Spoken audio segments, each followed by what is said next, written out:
Kwenye runinga ya taifa, mkulima, tuko hapa kwa ajili yako, ambapo fursa na kilimo zinapatana.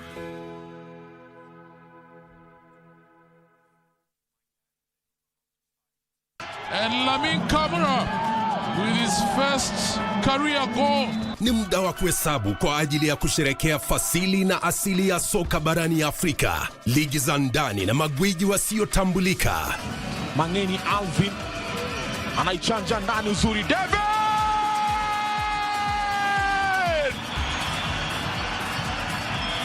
Michuano ya CAF ya mataifa ya Afrika 2024 ni njia ya kuzindua kupanua mtandao wa wachezaji ulimwenguni. Timu itakayoshinda itazawadiwa dola za Marekani milioni 3.5 pamoja na kujivunia kulinyanyua kombe hilo.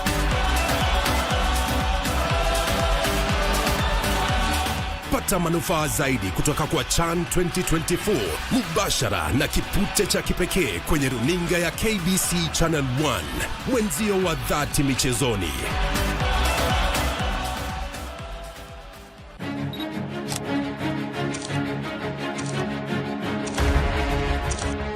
Habari muhimu ni zile zinazoathiri maisha yako, na zinapojiri tuko hapo. Tunakuletea habari zinazojiri nchini na kimataifa. Hakuna kabila ambayo iko hapa Kenya kwa mwaliko ya mwingine. Mambo ya matibabu isiwe starehe ya watu wa dosi. Tunakufahamisha kila wakati ili uwe tayari kwa yajayo. We will also be designating the cartels as foreign terrorist organizations. Katika ulimwengu unaosonga kwa kasi, usahihi wa habari ni muhimu. The only thing that has changed, Senator Khalwale, is that you are defending the indefensible. If you allow me as a bullfighter, I'll fix him here and now and it will be sorted out. You were doing very well until you brought out your character of bullfighting. Tunakupa habari sahihi na zisizoegemea upande wowote. Pindi tu walioteuliwa wataidhinishwa na bunge la kitaifa. Na ni hapa ndipo Darubini, kila siku ya Jumatatu na Jumanne saa 1 jioni.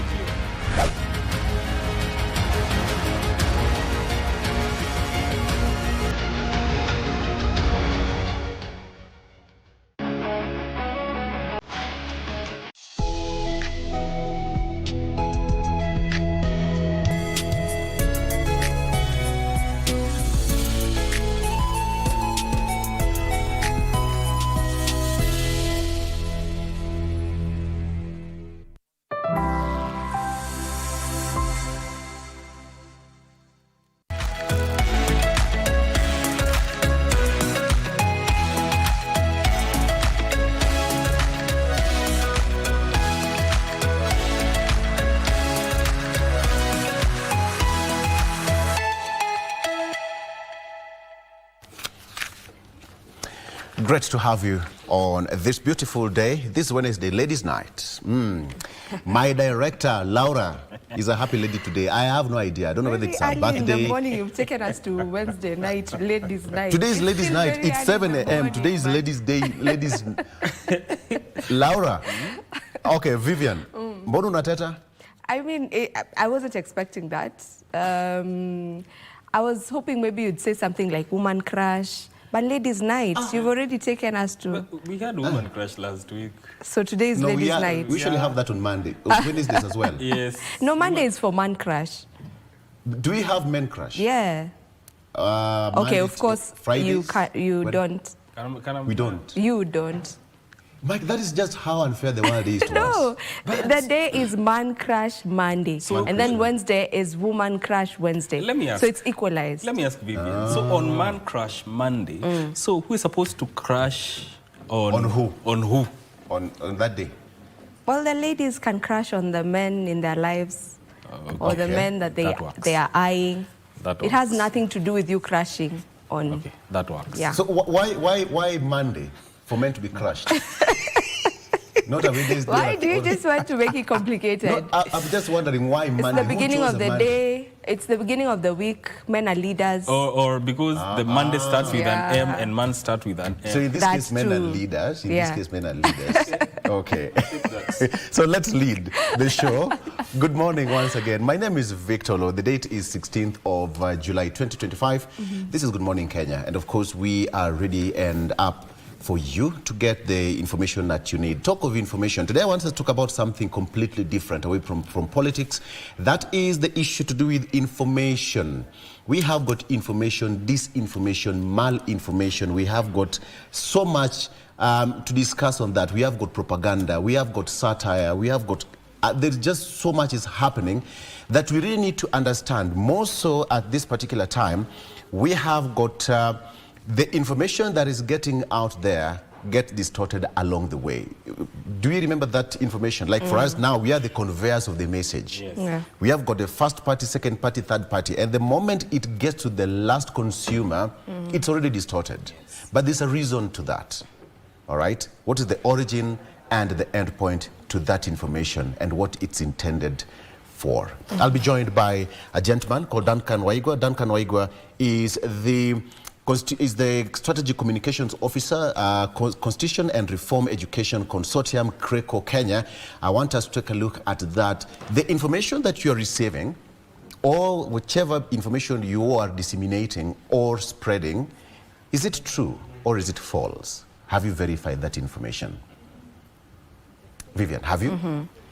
Well, that is actually a really, really good topic, especially in the era that we're living in right now, which is the era of social media, where anyone and everyone can decide to disseminate information. But how do you get to factualize this information is the question. Because I can just wake up and decide I'm writing this about this particular person or this particular topic, and it goes out there. People just consume it, and yeah, that's a big problem as we speak right now. Yes, you don't factualize it, you don't verify it, you don't even know where this information came from. So there's a lot of misinformation on ground as it is right now. So it is a really, really good topic, so that we just get to see how do we ensure that we don't distort the information that information out here. So I cannot wait to get to hear what your guest has for us matters that topic. And we'll also be having another conversation, a different conversation, and that is on empowering her. Yes, that is the topic of discussion right here on Women Woman Crush Wednesday, which is also our Woman at the Forefront segment right here. Every single Wednesday, we try and bring you a lady who is doing amazing things for her community. And this time round, the lady we'll be having on board is Grace Moreka, who is the founder and CEO of Amore Business Systems and Ventures. And she just works with women tailors and ensuring that they integrate, the women tailors integrate into sustainable clothing supply chain. So we will be getting to hear more about her and the amazing work she is doing with women tailors. Mike? Good morning, Vivian. Good morning. Now, so on that issue of misinformation, disinformation, and everything else, there's also the issue. We are living in the age of AI now, where people can generate videos to pass down information that they have with an intended outcome. So the issue of deep fakes is one of the things that is creeping up, especially on the social media, and I hope that that will be addressed. Aside from that, let us take a look at Kenya's insurance sector, given that a study by Statista showed that the penetration of insurance within Kenya is still below the global average. We are talking about 2.3 to 2.4 of the gross domestic product. So what is happening and what is the Insurance Regulatory Authority doing about it? I'll be joined by Titus Osero, who is a Senior Manager, Actuarial and Data Analytics at IRA. That is a conversation that will be coming to you later on in the program. Victor. All right. Okay.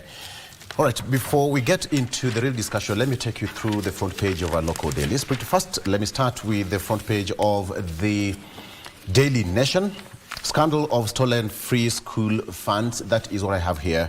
Scandal of stolen free school funds. The Office of the Auditor General has exposed shocking fraud that saw 33 non-existent schools received billions of shillings in the past 4 years, even as thousands of public primary and secondary institutions across the country teeter on the brink of closure due to underfunding that has so far piled up to staggering 117 billion shillings. That is what's on the front page of the Daily Nation.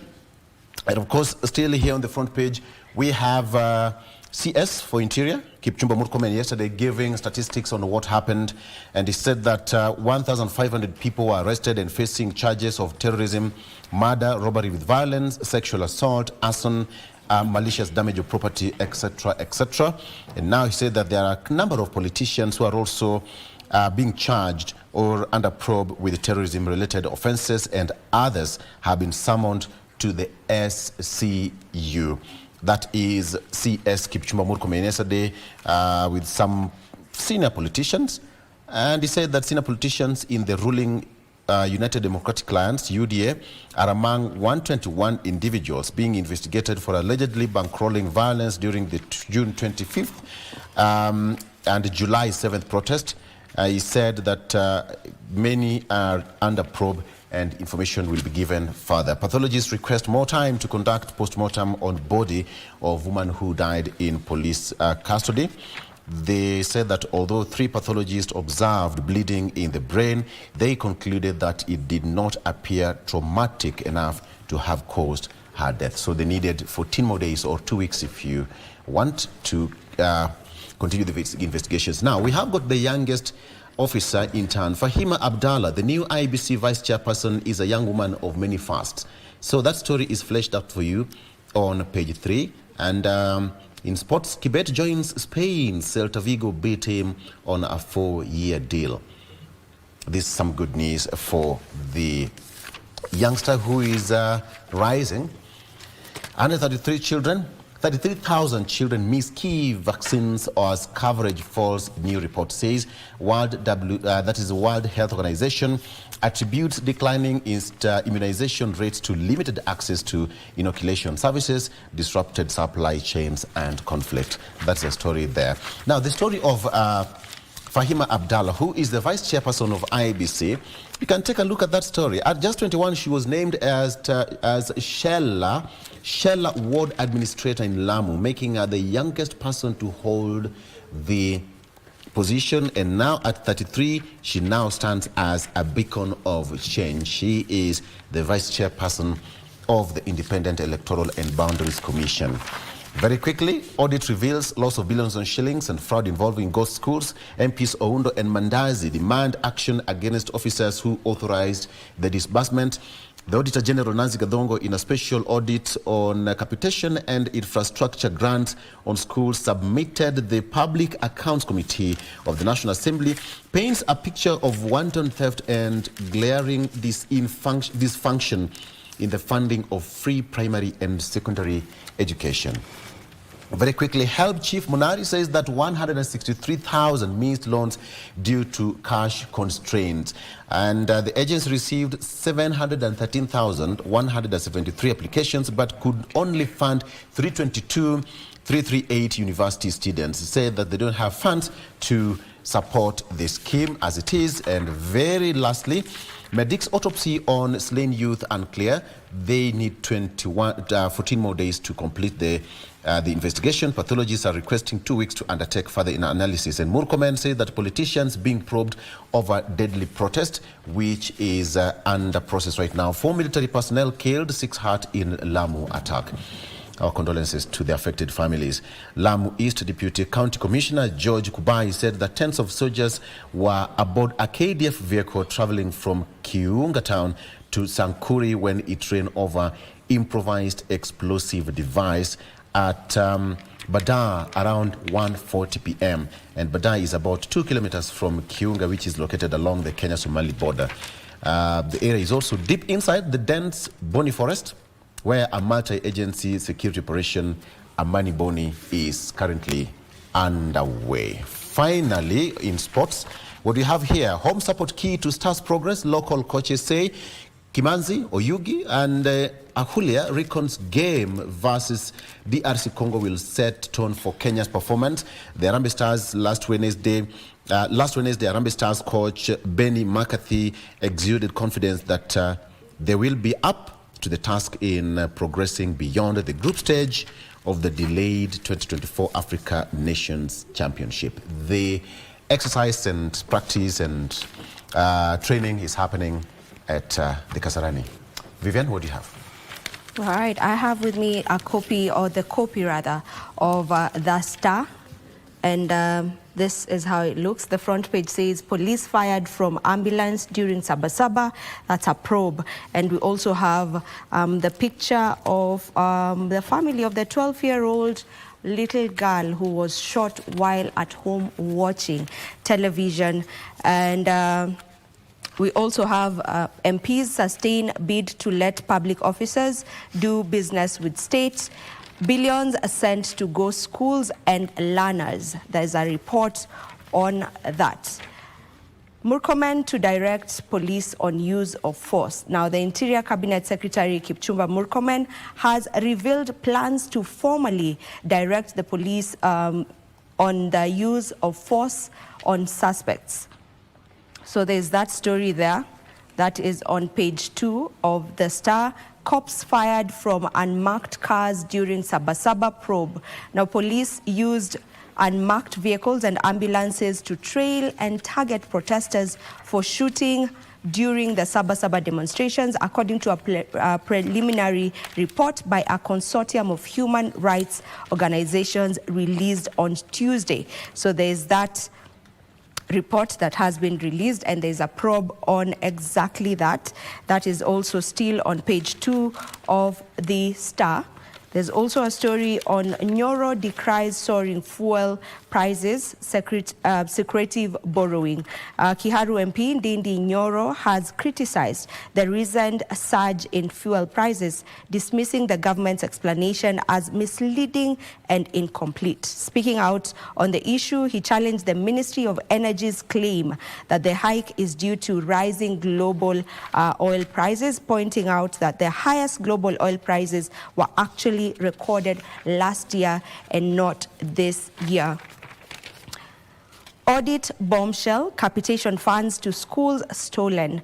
A special audit has lifted the lead on the rot in government schools capitation program, unearthing a well-orchestrated high-level scheme to swindle taxpayers.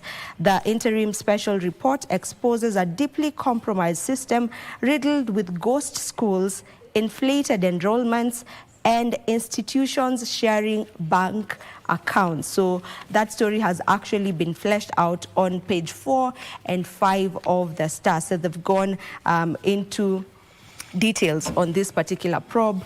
You definitely want to get a copy of The Star and get to read more on that. Wetangula hails Ruto's mass hiring of teachers. We also have a story on court halls removal of new Isiolo speaker as wrangles deepen. One other story right here on The Star. Former Senator Oruoba slapped with 10 million fine days after losing her seat. Just days after losing her seat as nominated Senator, Gloria Oruoba has suffered another devastating blow in her young political career. That is, the High Court has ordered her to pay 10.5 million in damages for defaming Senate Clerk Jeremiah Nyegenye, marking a significant legal and political blow.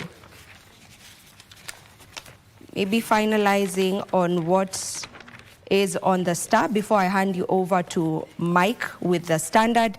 We have scaling heights. That is when it comes to sports. Rising Stars skipper Wanjala Kibet signed for La Liga teams. And then CS Murkomen urges Kenyans to showcase best behavior during CHAN. Mike, what do we have on the Standard? Indeed. The Standard is reporting... this is what is flashed on the front page of the Standard. Reign of anarchy. From banned hospitals to brazen looting, Kenya is spiraling into a state of orchestrated anarchy fueled not by criminals in the shadows, but by power-hungry elites in plain sight. As goons terrorize citizens and vigilantes rise in retaliation, the government issues threats with one hand and shields allies with the other. With 2027 polls looming, what the country is witnessing is not just unrest, it's a chilling rehearsal. Here they have captured the numbers given by CS Interior Murkomen. 42 is the number of those killed on June 25th and July 7th. This is a government account with activists saying at least 57 people died. 600 is the number of people who were injured in the protest, with Interior CS Murkomen claiming the bulk, that is 496 police officers. 1,500 is the number of those in police custody arrested in retaliation to the demos, while majority were released. 121 face charges ranging from terrorism to arson. That is a story that is fleshed out on page 6, 7, and 8 of the Standard newspaper. On page 4 of the Standard newspaper, how ghost students and schools gobbled up 3 billion in capitation. Special report tabled in Parliament indicates that 723 ghost schools got funds.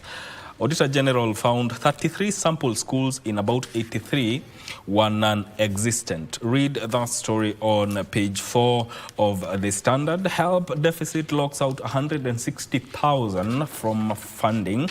Help cash crunch leaves 160,000 students stranded, risking dropouts, campus unrest. Loans board once lack of 49 billion could collapse higher education and human capital. That story is told on page 5 of the Standard newspaper. On page 6, Kenya's rapid slide into anarchy raises fears of violence in 2027 elections. That story is told on page 6 and 7. Fear is rife. The descent into lawlessness 2 years into to an election is possibility of chaos. State-sponsored violence has made it difficult to crack down on criminals. That story is told on page 6 and 7 of the Standard. IPRA under fire over sharp rise in fuel prices. Super petrol is now retailing at 186 and 31 cents per litre in Nairobi, up from 177 and 32 cents. There are calls to review petroleum taxes that account for nearly half of retail prices. Let's look at the sports. Finally, it's Aldrin Kibet's moment.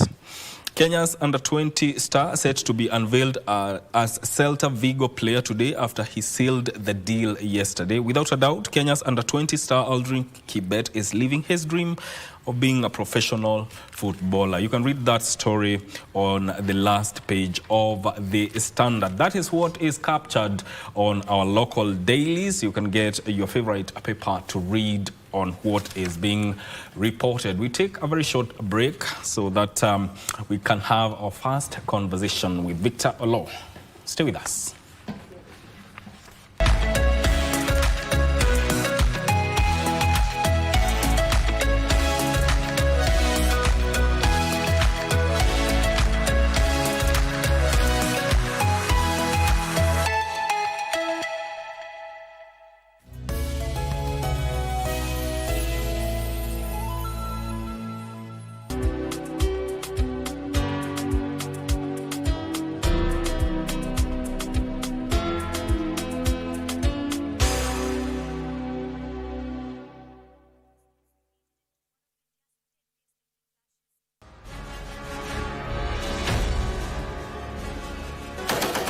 The men and women in boats. They are commanded to defend and protect the sovereignty and territorial integrity of the Republic of Kenya. Their bravery knows no limits. Make a man go through the wall without breaking the wall. Laziness, it is not in our vocabulary. But what are their stories, their tales? Military Tales, every Saturday at 9 p.m. with Ben Troy Joe.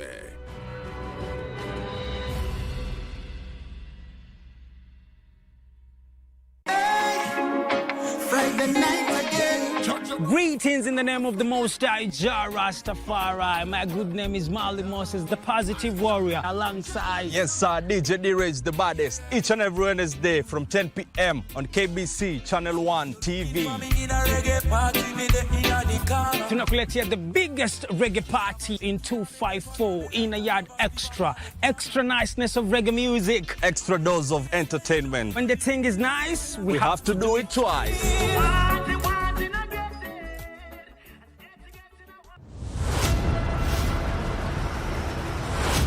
Women's Africa Cup of Nations, Morocco. Feel the pulse of a continent where Africa's fiercest women warriors clash for glory in the Women's Africa Cup of Nations 2024. Africa's top teams, one crown.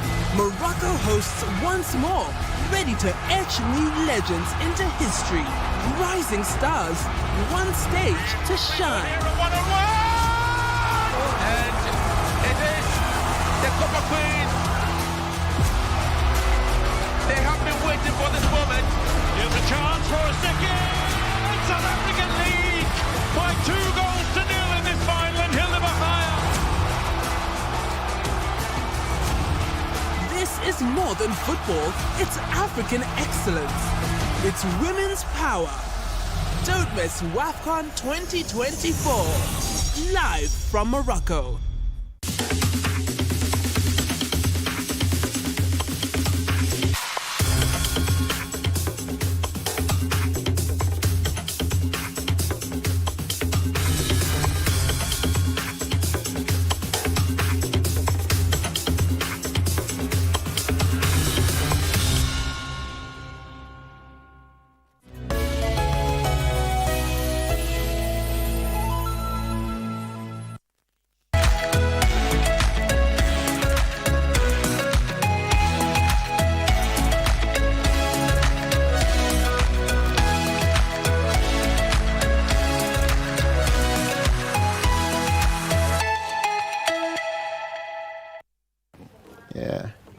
All right, welcome back. It's now time for us to get to the discussion. Remember what I talked about. Let's talk about the issue of information we are in today. In the beginning, there was word. In the beginning. But who distorted that information? Duncan Waigwa is here to help us. He's not a preacher per se. But I want us to get the information where the keyword information started. And, you know, even in the creation, God used word to create. Right, Dan? Yeah, very true. It was a word. And... you know, in God's world, he used word to create. Yes. And everything he spoke was beautiful. And here we are because of the word. Yeah. But now, as today, we are distorting it. We are making it not so palatable, even to the other party, the consumer. And that's what I really want us to talk about today. The information, the misinformation, the malinformation, and everything that we really need out there. Remember, we have got satire, we have got, you know, fake news that is being, you know, out there today. We have got a lot of things flying around, and let's discuss that. Duncan Waigwa, who is the Strategic Communication Officer, Constitution and Reform Education Consortium, CRECO Kenya, is here with me in the next 30 or 40 minutes. Let's talk about that. First of all, Duncan, welcome to the program. Thank you so much, Victor. This is a very big economy, according to what you mean. It's a very big economy. What do you mean by that? The information, misinformation, the disinformation, and everything. Why do you say it's a big economy? You know, Victor, I think it's... okay, let me first say hi to our viewers today. Yes. My name is Duncan Waigwa, and I'm also very much excited about the conversation today. And the reason why we talk about the issues around misinformation, disinformation, malinformation as an economy is because it exists within an information ecosystem. And so when you're talking about an ecosystem, it means it's an environment where we have information flowing, yes, but there are players.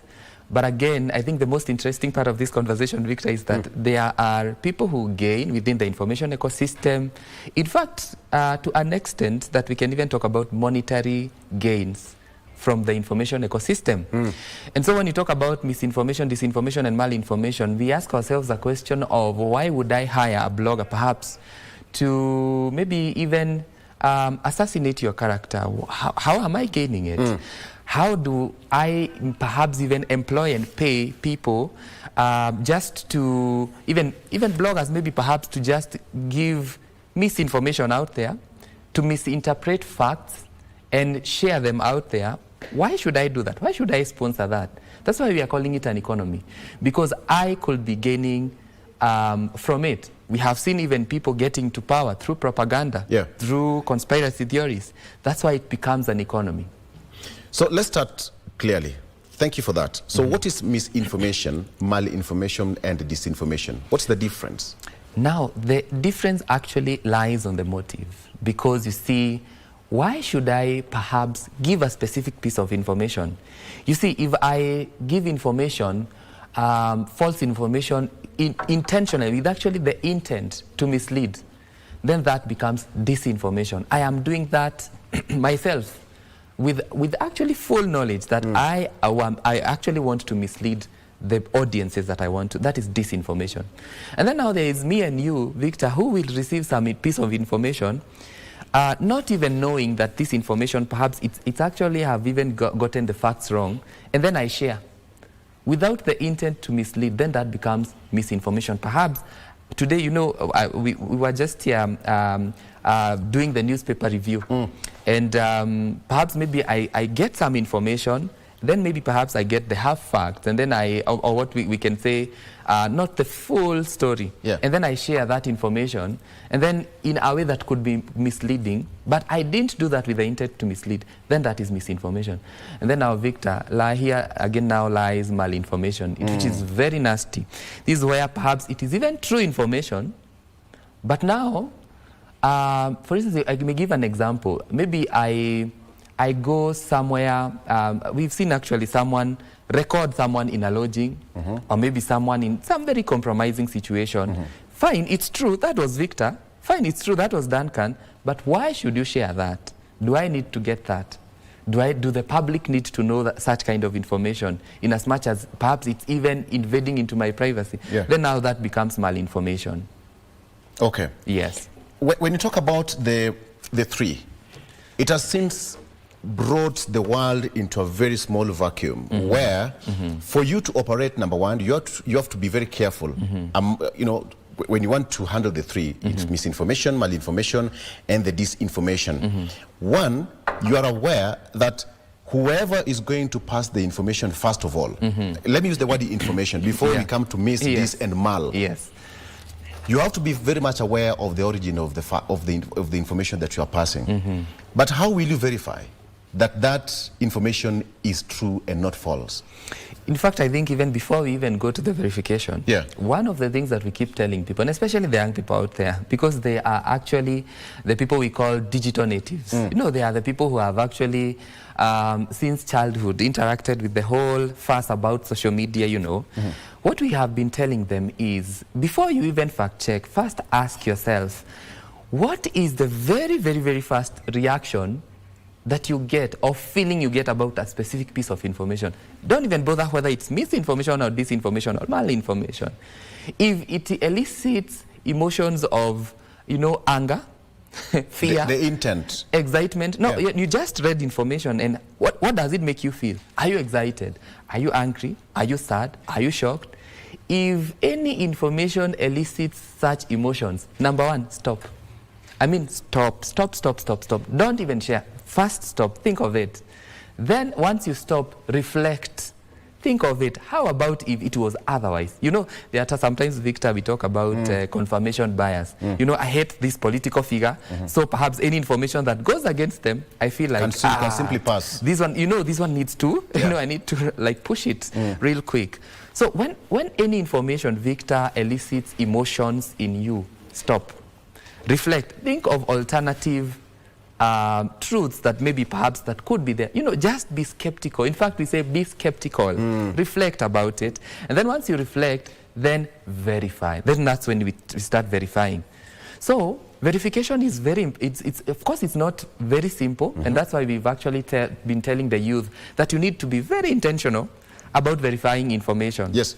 Because it's not easy. Like, for instance, if I bring a deepfake, a deepfake is an AI-generated I mean, maybe even a distorted content, an image perhaps, you know. If that comes, how do I verify? If I do Google, for instance, Google reverse image check, it's likely that even Google has not seen that, because in any case, it might be only, you might actually be the first consumer of that image. So it's not easy, it's tedious. There are times you need to cross-reference, you know, this story that I've seen on social media, has KBC talked about it? You know, if it hasn't talked about it, then perhaps it could not be true, because, you know, at least with the traditional media, at least we have them being regulated. There are structures. They are guided by ethics. At least it's easier to cross-reference with them. But before you even verify, stop, reflect. Stop, reflect. But you see, it's an addiction. There are some people who might not even be in that safe space to reflect before posting or before passing an information. It's an addiction. How do we control that? You know, Victor, it's a very, very, very, very interesting question. And I like that question so much. Because world over, every government is actually trying to see or even to bring solutions towards the spread of fake news. Yes. World over. Yes. But it becomes very difficult because we are talking about even emerging technologies. How do we make even our laws so dynamic, and to the extent that they can capture some of these issues, however much they emerge? In fact, even now, for now, Victor, it's very interesting that we even have a conversation that we are now talking about emerging digital rights. Like, for instance, the right to be forgotten. It's a very funny one. Yes. Like, for instance, you know, Victor, I may be having a very dark history. I have been writing stuff all over social media. Do I have the right to be forgotten? Because I'm now maybe perhaps a very reformed person. Do I have the right to be forgotten? Those are emerging digital rights.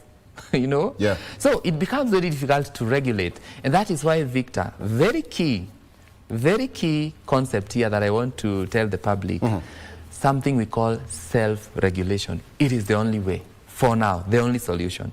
Because there is no, what we can talk about a panacea of, you know, there isn't. It doesn't exist as a solution, as a sole solution to regulating the spread of mis and disinformation. Yes. Self-regulation, because ask yourself, when I share this kind of information, what are the consequences, either to me or to even the people out there? You know, like Victor in Shags, I remember when we had, I think, heavy rains in the recent past. We saw information spreading, and we even saw them in some of our family WhatsApp groups. And it was said that because of the flooding that was happening, kuna nyoka zilitoka, I think, in Nairobi National Park. And you know, they are all over in Nairobi. And I could see our parents talking there. You know, God protect our sons. God protect. I mean, how does that affect even the people down there? You know, it's a good question. So self-regulation. Once you see information, please be diligent enough not to spread without having checking on the facts. I mean, it's very, very, very key. Okay. Yeah. We look at different fact sheets when it comes to misinformation, disinformation, and all that. But when you come to fabricated content, how does one really benefit? For example, if I want to give a parody about something, there's an original content, but I want to do a parody. I want to do a fabricated story about someone. How do I benefit from that? Is it psychological? Is it monetary? Or is it just because it elicits emotional reaction to the masses? How does one benefit from that? Yeah, of course, nowadays, especially talking about it happening within the digital space, you know, of course, initially in the villages, we had misinformation and disinformation spreading, through word of mouth, But now it becomes very interesting because, especially if it is happening online, people chase after very different things, very many things online. One could be even traffic, could be attention.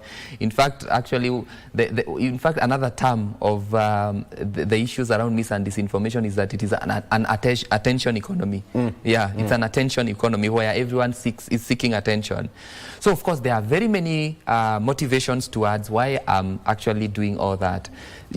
Some of them, it's actually monetary. And actually, you can bear with me and attest to this, Victor, is that nowadays people actually gain from being controversial. The more controversial I am, the easier it becomes for me to actually even get more followers, In fact, they say controversy sells. Yes, it sells. Yeah. It sells. And so when I do that, Victor, and I have traffic, I have so many followers, why should I not get actually some endorsement gigs from some companies? Because I have so many followers. So people are doing everything so long as it helps them grow their following, and that also comes with other benefits. It might be not immediately, but with time, there are benefits towards that.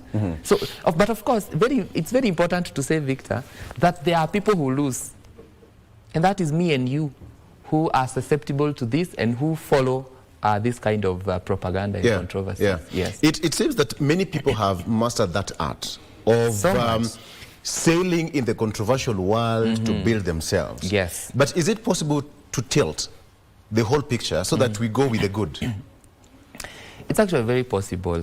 It's very possible. Okay, I must say, Victor, it's a slow but sure. Sure kind of process. Of course, if we adopt and we become very intentional about self-regulation, like don't just, consume information out there because someone you think you trust just said it.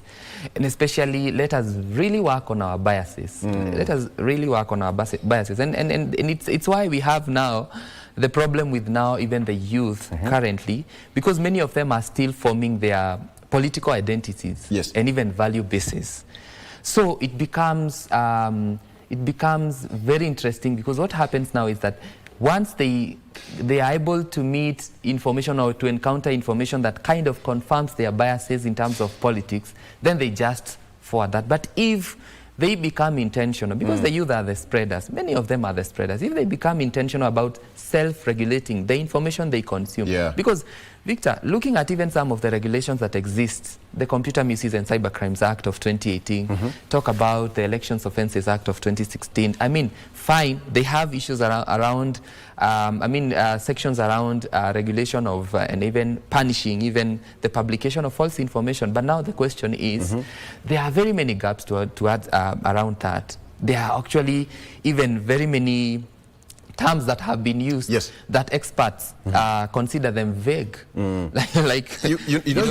talked about the youth as the primary spreaders of misinformation and disinformation. Right. Then the question would be, we are in a safe space where the only thing you need is a smartphone and some data bundles. You're good to go. Yes. The regulation is what is now lacking. I can see you have a copy of the Constitution. Yes. The youth you're talking about, are they aware on what is contained in that good book? Victor, they keep saying that, especially for us Africans, that if you want to hide something and ensure that it's not found, just ensure that it's somewhere in the books. Put it in writing. Put it in writing. Yes. This Constitution is a very important document. Talk about even Article 35 that talks about access to information, When you talk about even the right to information, to access information from the state, and actually, like, if you read Article 35, it's very important. Okay, go ahead. Go ahead. It says that every citizen has the right to, and I want to really focus on B. 1B, it says that has the right of access to information held by another person and required for the exercise or protection of any right or fundamental freedoms Of course, very many youth do not know this. They do not know even some of the need of maybe like the Commission for Administrative Justice, that is actually a commission that was established under the Access to Information Act of 2016, where you can actually even make an appeal to access information through the Commission for Administrative Justice, which is also known as the Office of the Ombudsman. Yes. Very many people do not know. And that's why it's very important, Victor, because you asked a very critical question, for the young people to be very intentional about upscaling their skill. And actually what we call media and information literacy. I mean, just be intentional about knowing. When we talk about access to information, when we then talk about digital rights, what are they? You know, when we talk about that, like for instance, I saw another woman, I think that was last year, went to the Commission for Administrative Justice and requested information to Nairobi County, because they want to know how comes Nairobi County named a particular road a specific name. And you know, actually, from the regulations and from the Access to Information Act of 2016, in fact, it gives state organizations 21 days to respond to queries. Even if, I mean, like you and me, Victor, we can actually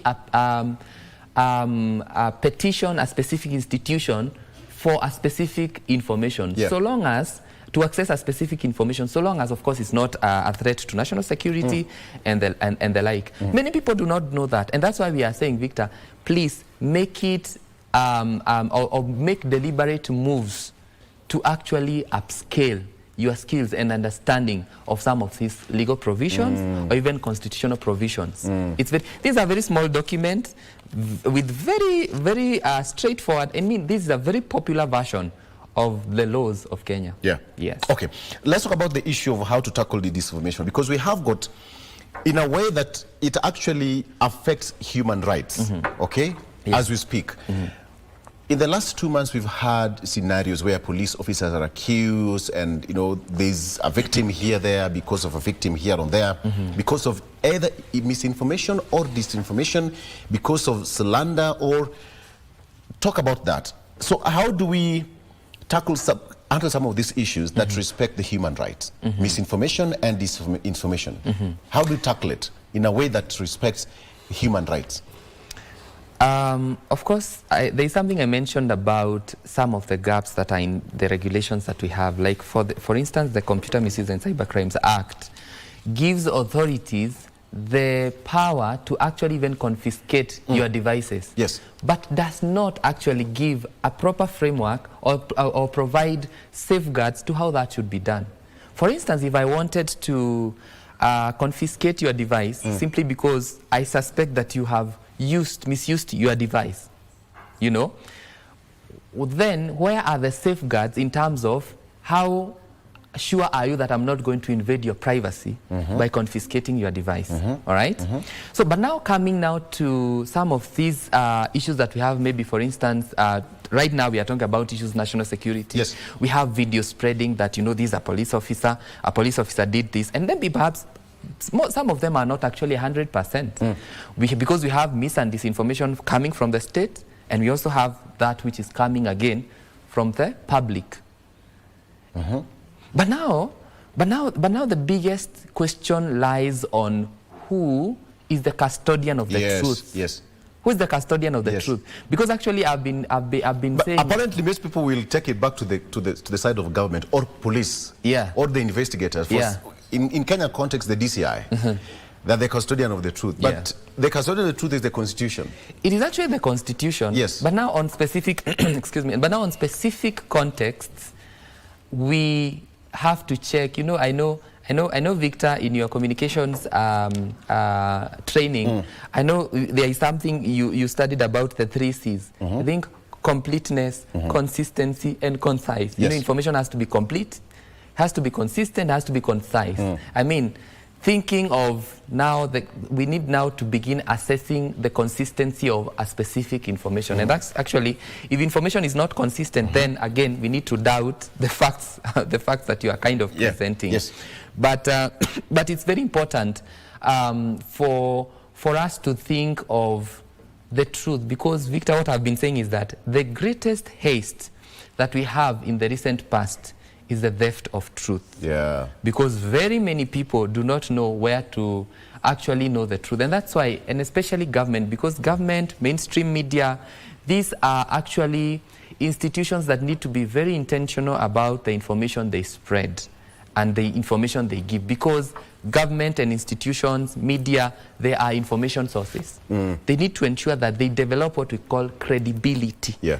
Because whenever government loses credibility on the information it releases, then what it does is that it throws its own citizenry into vacuum, into a space whereby they don't even know which is the truth and what is not the truth. And a good example is, you started by mentioning something from Scripture, and I think it's very important for me to bring that something from Scripture.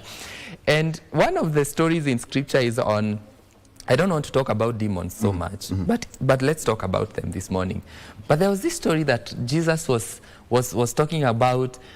Once a demon leaves someone, that it keeps on coming to check into that person whether the house that it left is occupied.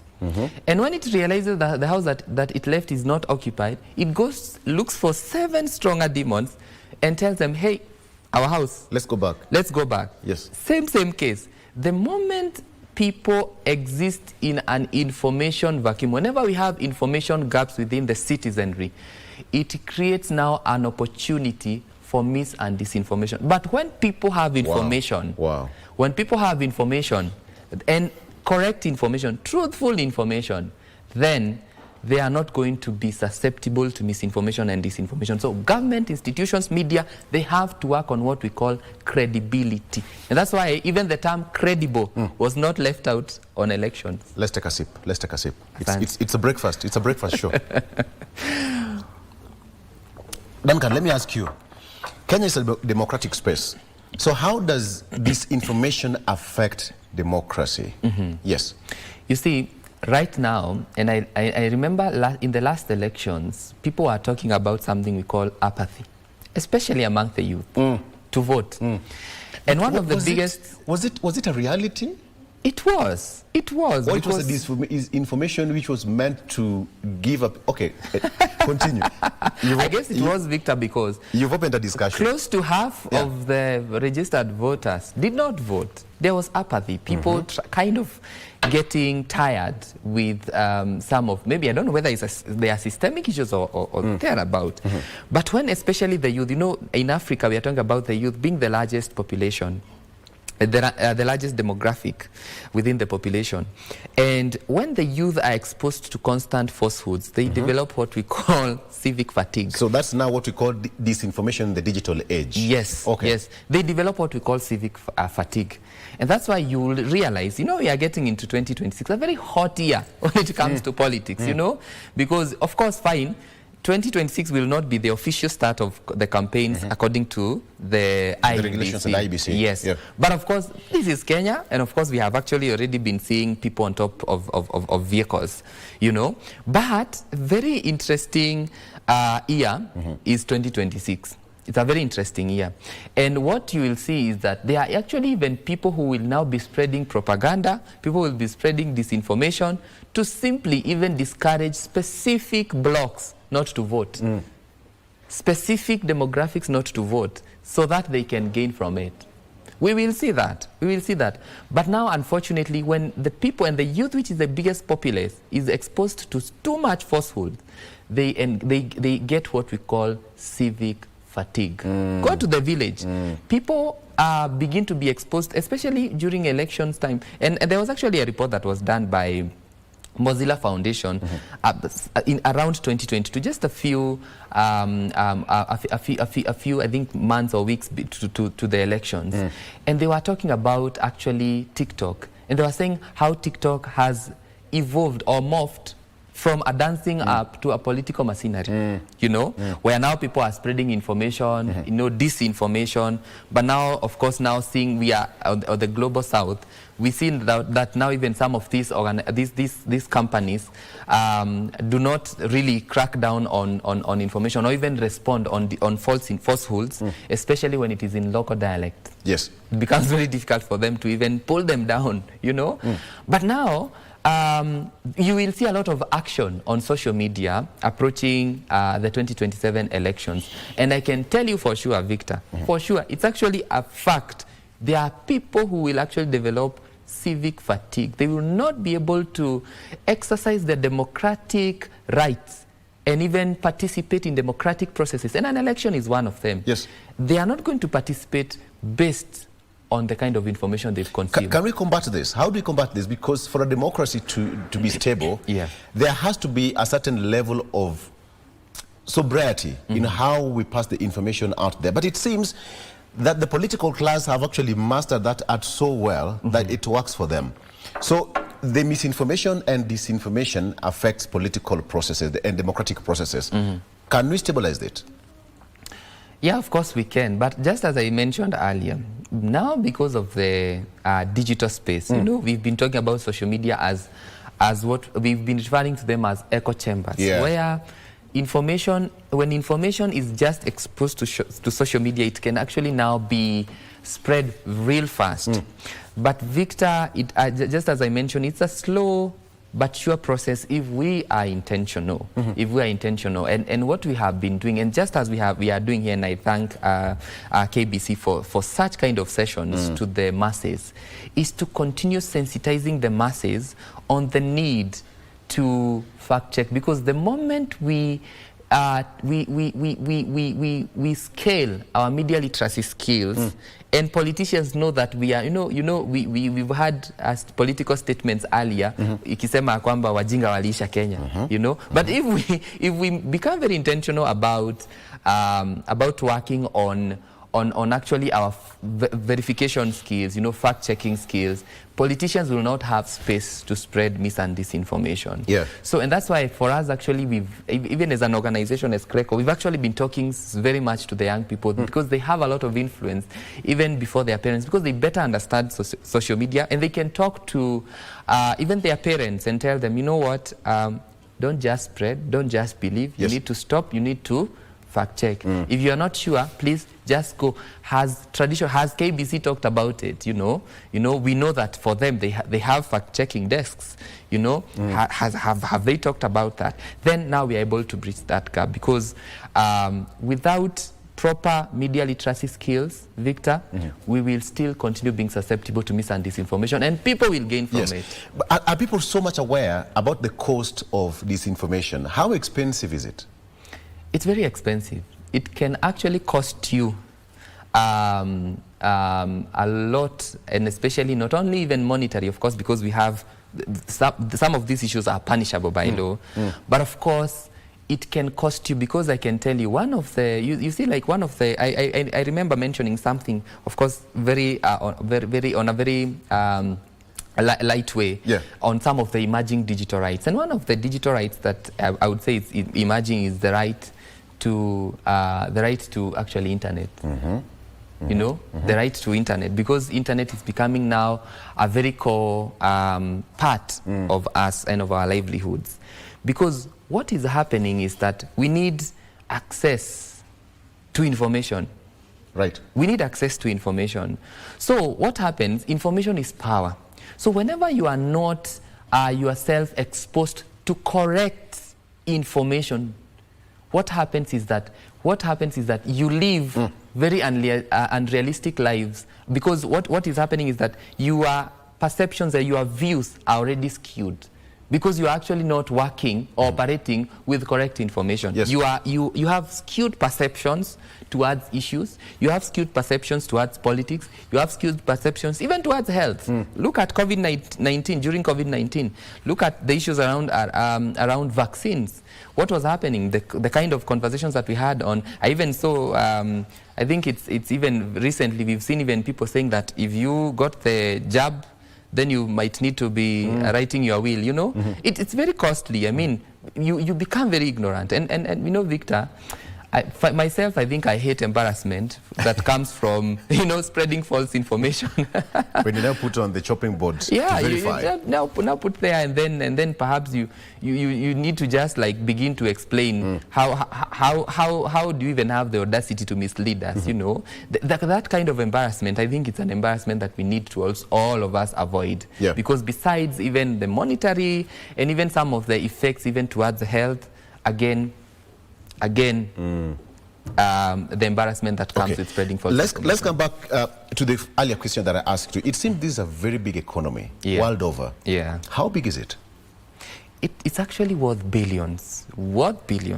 Just to mention, for instance, during the US presidential elections that they had recently, do you know what? I have never seen so great propaganda, so great spread of mis and disinformation on X as it happened during that season. In fact, even the shooting that happened when President Trump was shot on the ear, yes, even to date, we don't know whether that was true, whether it was planned or not. Because we had those who are of a different opinion saying that, you know what, that was planned by themselves. Just like we even have the conversation here in the country on who is sponsoring goons, who is not. You know, we still even have that conversation, you know. What is happening is that actually, there are actually very many people and experts even who say that the coming into power back of President Trump was actually based on propaganda. They have experts who actually are saying that. Yeah. Can you imagine myself becoming president, occupying a very big position, even in government, out of propaganda? Then how powerful is that economy? It's very powerful. Wow. What kind of access do I get if I get to these positions of power through propaganda and through disinformation? Wow. Very great. Because for you to operate using propaganda or get into a certain seat, then you have to invest. Yes. You have to invest. Yes. That it must be a very expensive venture. It's very expensive, but anyway, quote unquote, worth it. Okay. Yes. Okay. To the person who is benefiting from it. To the person who is benefiting. But now to us who are losing, of course, we continue experiencing bad governance. We continue experiencing degrading democracies. We continue experiencing what we call even apathy, because we now have people trending on false information, which is very, very, very sad. Victor. Very sad.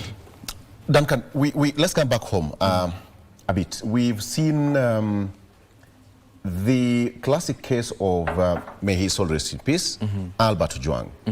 The information that we, as on this other end, we cannot verify because we don't have that information yet. But based on what is out there in the public domain, that he published certain information that was not so palatable to somebody else. Yeah. So how do we control this so that there's a very thin line when there is a disinformation and the truth. So how do we draw that line? So I must say and mention something, Victor, which is very key. We are talking nowadays about the balancing act between maybe perhaps the freedom of expression and now regulation. Yes. That is one. Yes. And then number two, then some of the provisions that I was mentioning in some of the regulations. Like for instance, if I talk about the Computer Misuse and Cybercrimes Act of 2018, I actually listed like 3 terms that have been used. Go ahead. In the Computer Misuse and Cybercrimes Act. One of it is when you talk about false publication.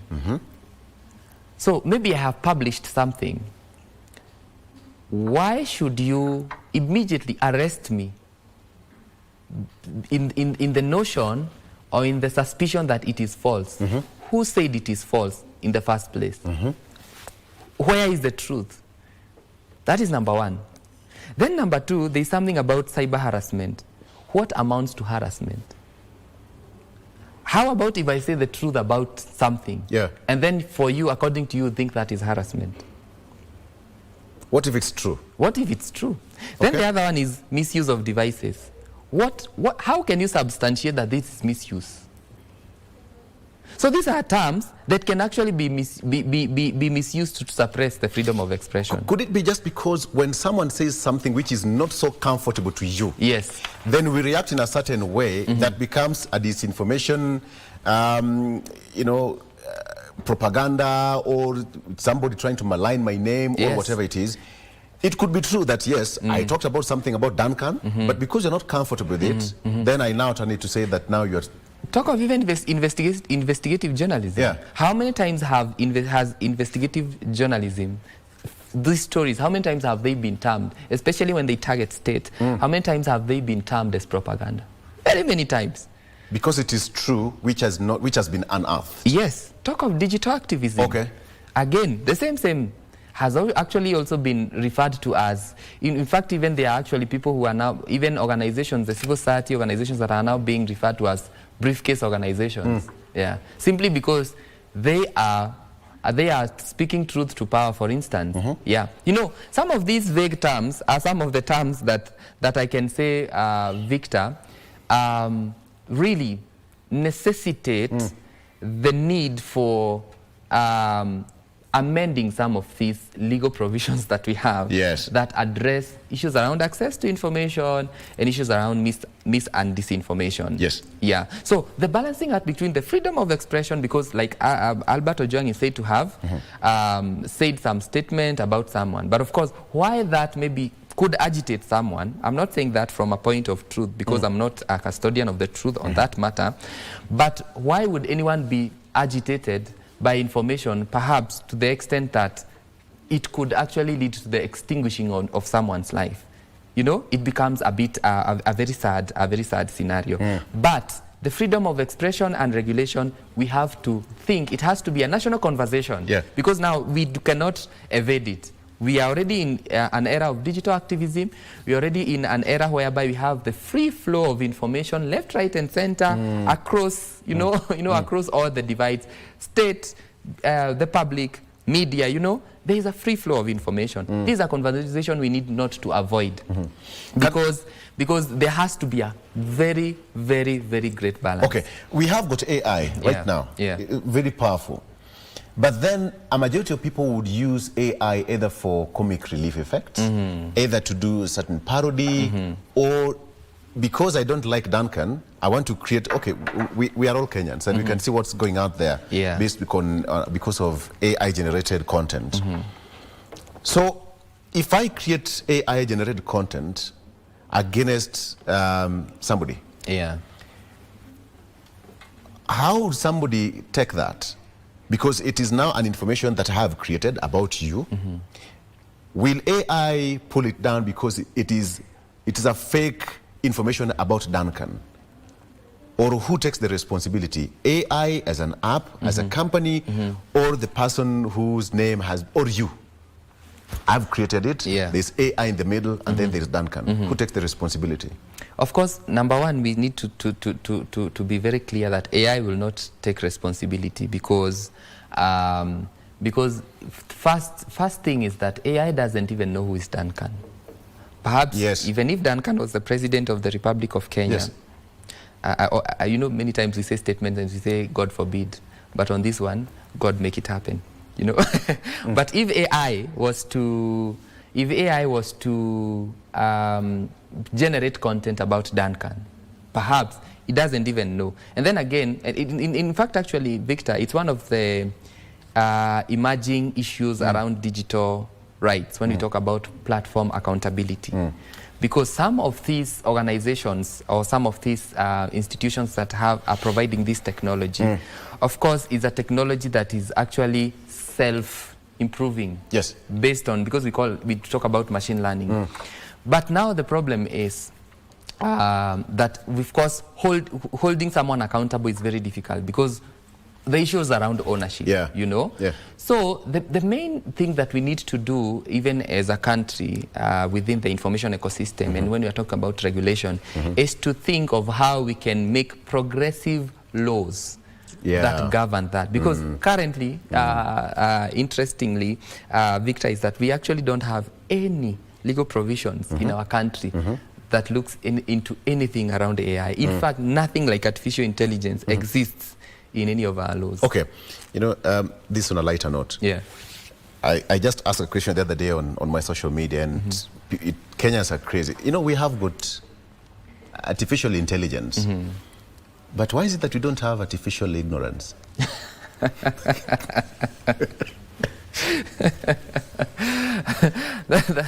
That's an interesting one. But why is it we don't have artificial ignorance? I mean, it's just how biased and unfair the world can get. Yes. Because we only want things which are good for us. Yeah. Duncan, let's talk about examining the economic consequences of fake news. Of course, you know, Kenya is an economy, and we have got our brothers and sisters across East Africa and all that. How would fake news affect the economy? Let's just come back home first in Kenya.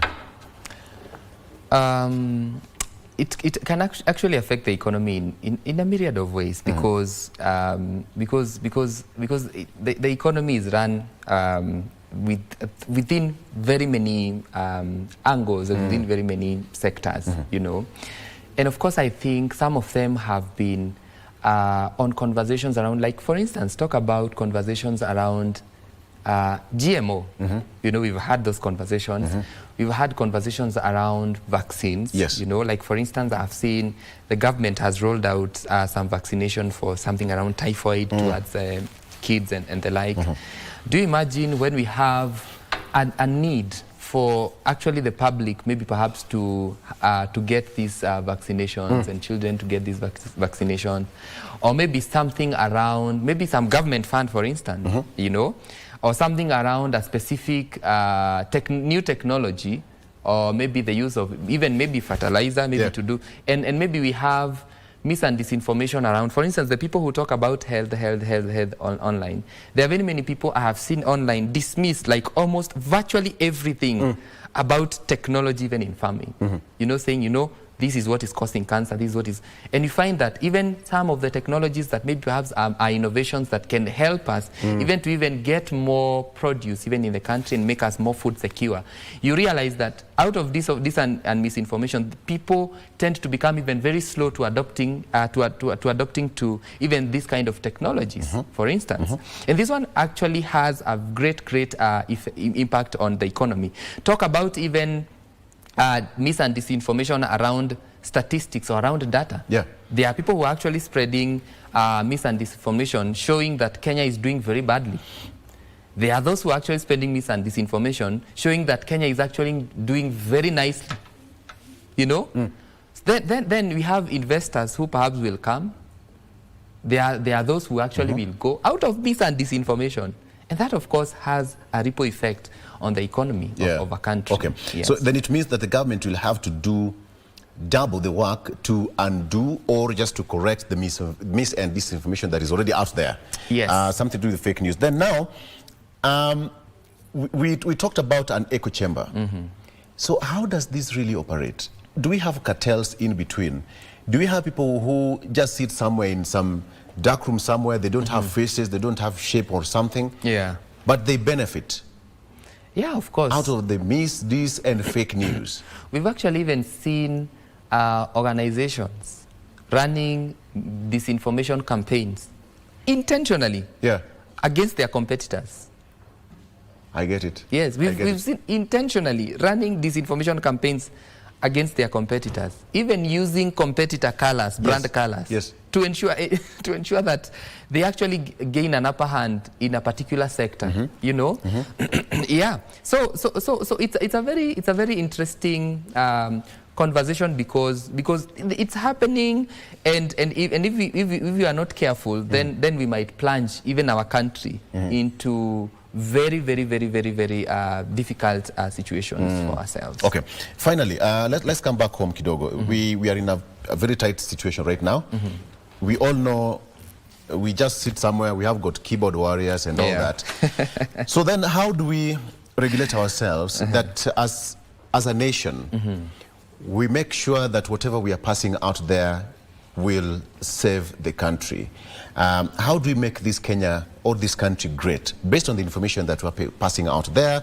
Of course, I know there's some issue to the legislation to streamline or just to make sure that there is some seriousness when it comes to dissemination of information. So then how do we become a bit sensible as a citizenry to make sure that we build whatever we have to make it stable? Fine. We come from we hail from different different corners, from different backgrounds, you know, from different contexts, and even from different upbringings that have shaped how we think and how we see. Yeah. And actually even made us to even form different biases. But what I can say on that very question is that two, Victor. One, we have the consumers of information, and then we have the sources of information. What we need to build as a country, first, talk about the sources of information. We have the media, and not just social media. We talk about mainstream media because that is structured. And then we have government, for instance, institutions, government institutions, or even private institutions, generally institutions. They are all information sources. If they work and become intentional about being credible with the information they release, we've seen sometimes even different government entities or even institutions give press statements and press releases out there that many of them have been challenged, even some of them in the court of law. It's very unfortunate if an information source cannot be deemed as credible. We need to work on that. Then now coming to the consumers, that is me and you, what we need to work on is on upscaling our skills so that we are able to digest and actually interrogate information on its truthfulness. That is what will save us, because they are the duty bearers and then they are the consumers of information, and that is us. Like, for instance, let me give you an example, Victor, real quick. When we lost Kenya's CDF, and may he rest in peace, Ogola, what happened is that I remember there was a popular blogger on social media who actually released information, actually giving the specific details about what happened and actually even who passed, in fact, even their names. But I think mainstream media took maybe around 4 hours or something, you know, of course, again with the editorial considerations, you know, even wanting to first get information directly from even the Kenyan army, you know, just to be very sure that this is what has happened. But a popular blogger had already spread that information and everyone knew it. In fact, even when he was taken in court, that case flopped because the point was, I mean, it was true information. Was it false? No. You know? But now, we need to maybe ask ourselves, how can we improve on the capacity of perhaps the mainstream media to ensure that there is promptness, to avoid the vacuum that we were talking about? There is a very serious competition because right now we are the mainstream. Believe me, by the time it gets to 9 p.m., everybody will have information on their mobile phones. So there's a serious competition. Then that brings me to my next question, Dan. Then how do we compete favorably from the mainstream media to the social media to the fake news, disinformation and all that, so that the verification bit of it is mainstream media will still control their rightful space in the information world? You know, the media has two roles. One of the roles of the media is to air or to give stories or information that is of public interest, one. And two, information that is in the interest of the public.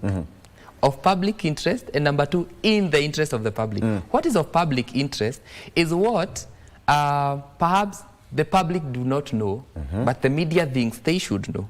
That is what is of public interest. And then now what is in the interest of the public is what perhaps the public is interested in knowing. So the media needs to address that. Of course, you know the issues around the agenda setting theory, you know the framing theory, you know, and the like. But those are the two areas that the media needs to address. So what we need to do, because of course the information, even maybe perhaps on the prime news, the information that maybe you'll be hearing, perhaps the public has been exposed to online, then perhaps what the media needs to do is to become a reference. Because one of the ways to fact check is to do what we call cross-referencing.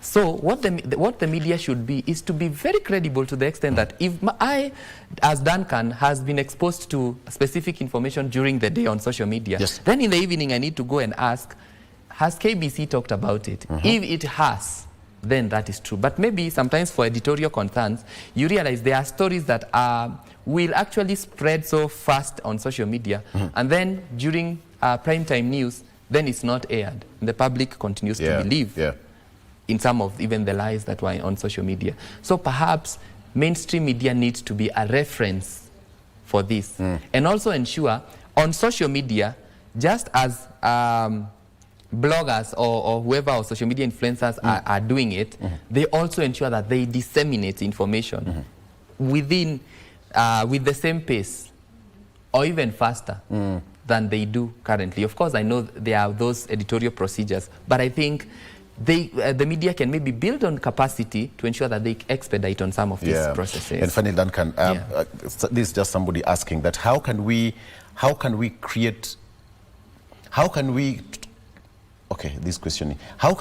more trust in institutions like media and brands by creating, which has created skepticism and confusion, and to discern truth from falsehood? So how can we create trust? Yes. Or how can we develop trust? How can we develop trust? Because already there's a trust deficit. Yes. Either from locally, from Mwananchi to the institutions, you know, for example, the police and all that, when you go to the police station and not be given justice and all that, how do we build that? Of course, now it depends from where do I stand. If I stand from the point of myself as one who is enjoying the benefits of institutions, developing trust, of course, depends on what the institution does. So what we need to do is to actually hold institutions accountable in whatever information they release. And as I said, check on consistency, check on completeness.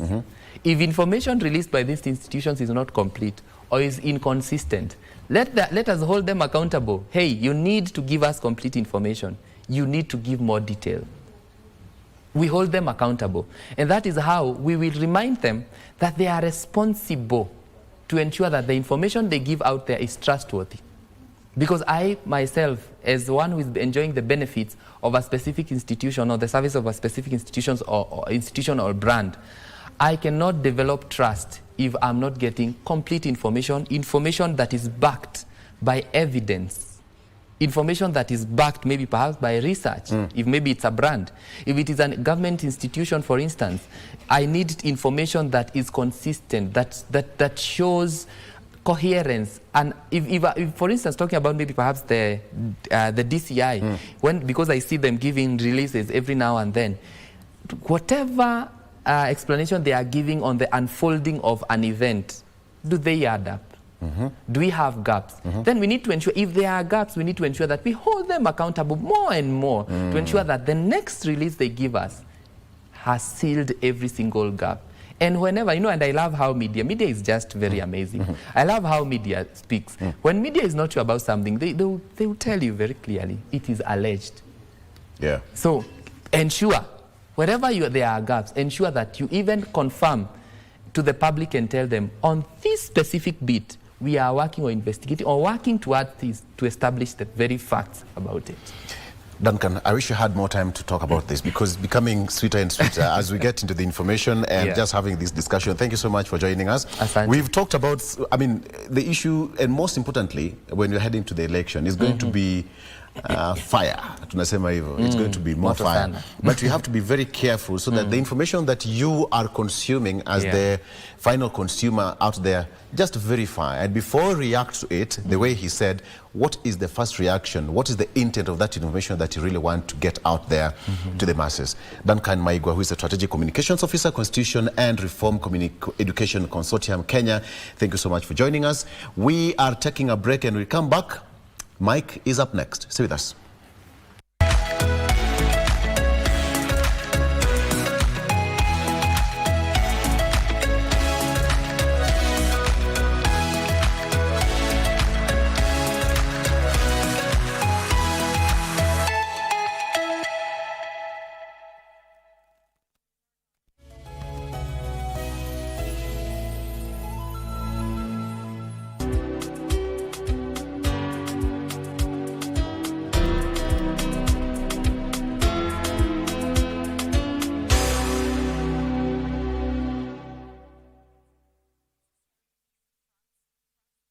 Kila mwisho wa juma hapa katika runinga yako ya KBC Channel 1 tunakuletea Mkulima. Mkulima ni kipindi cha kila mtu. Mkulima mdogo, mkubwa, mnunuzi, muuzaji na pia anayenuia kuanza kilimo. Kuanzia kwa mbinu bora na za kisasa za kilimo, ufugaji, kukupa fursa za biashara, kuongeza dhamana hadi teknolojia zinazorahisisha kilimo. Mkulima kisasa inakupa wewe maarifa, motisha na suluhu za kukuza mazao, kuongeza kipato na pia kulisha taifa kwa jumla. Tunafeed nchi, tunafeed watoto wetu na tunafeed Europa na tunaweka pesa mfukoni. Tazama Mkulima kila Jumamosi saa 10:30 kwenye runinga ya taifa. Mkulima, tuko hapa kwa ajili yako, ambapo fursa na kilimo zinapatana.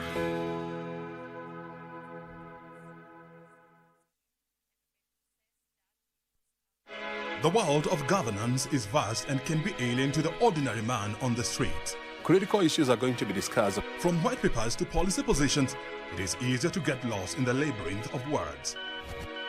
Inside Government takes you to key global metropolis where critical decisions are made and where policies are crafted. We interview policymakers and senior government officials to highlight and enumerate government policies and projects. We take a deep dive into the underbelly of complex red tape to demystify policies across the country, across the world. Join me, O'Brien Kimani, on Inside Government, only on KBC Channel 1.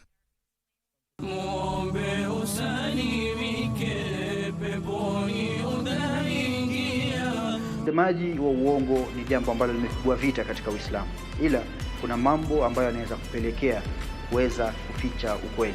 Maisha yake Nabii Ibrahim alilazimika kuficha ukweli mara kadhaa kutokana na sababu tofauti, zikiwemo pale Nabii Ibrahim alipoficha ukweli baada ya kuvunja masanamu yote yaliyokuwa yakiabudiwa. Kwa hivyo hili ni jambo ambalo kwamba kila Muislamu lazima afahamu malengo mahsusi aliyoletewa hapa duniani, huwa si lingine isipokuwa ni kumwabudu Mola wake. Ni mwaliko wa kuishi kwa unyenyekevu, matumaini na moyo wa shukrani kila siku, kila saa, kila pumzi. La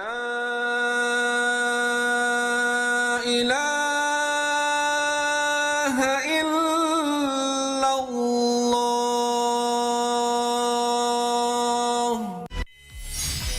Hello, fabulous ladies. Welcome to the talk show that's all about sisterhood, empowerment, and unfiltered conversation. We will be focusing on women. We believe in women. We are really changing. We are creating a safe space for women to connect, thrive, and share. Just because you're a woman on a bike, you're labeled in a certain way. It's not just a talk show, it's a movement. When they are standing, we need to stand out. From heartwarming tales to hilarious adventures. They could ask me, Catherine, why are you learning?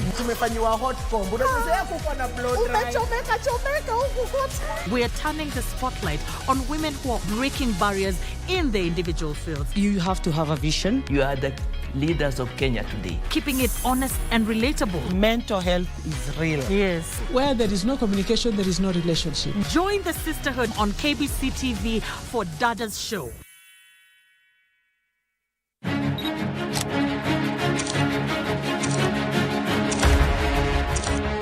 Habari muhimu ni zile zinazoathiri maisha yako, na zinapojiri tuko hapo.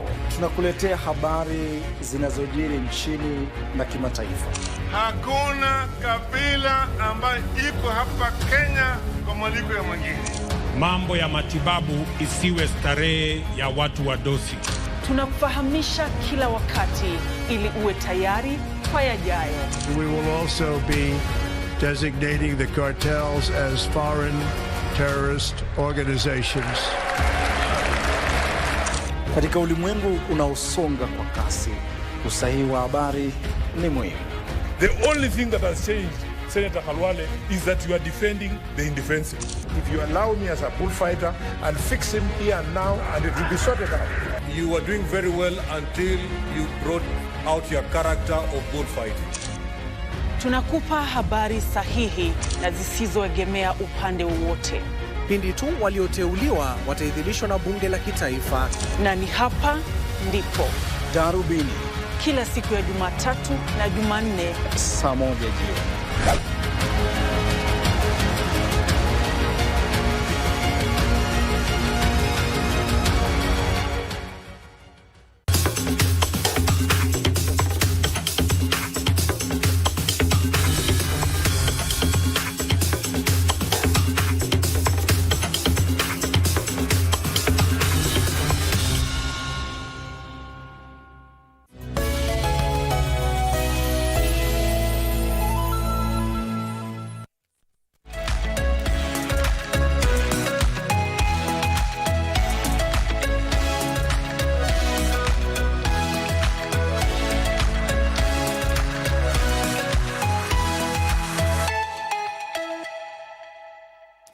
Thank you for staying with us. You are still watching Good Morning Kenya. My name is Mike Migo. Now let's look at matters to do with safeguarding the future. We're looking at this insurance sector within Kenya.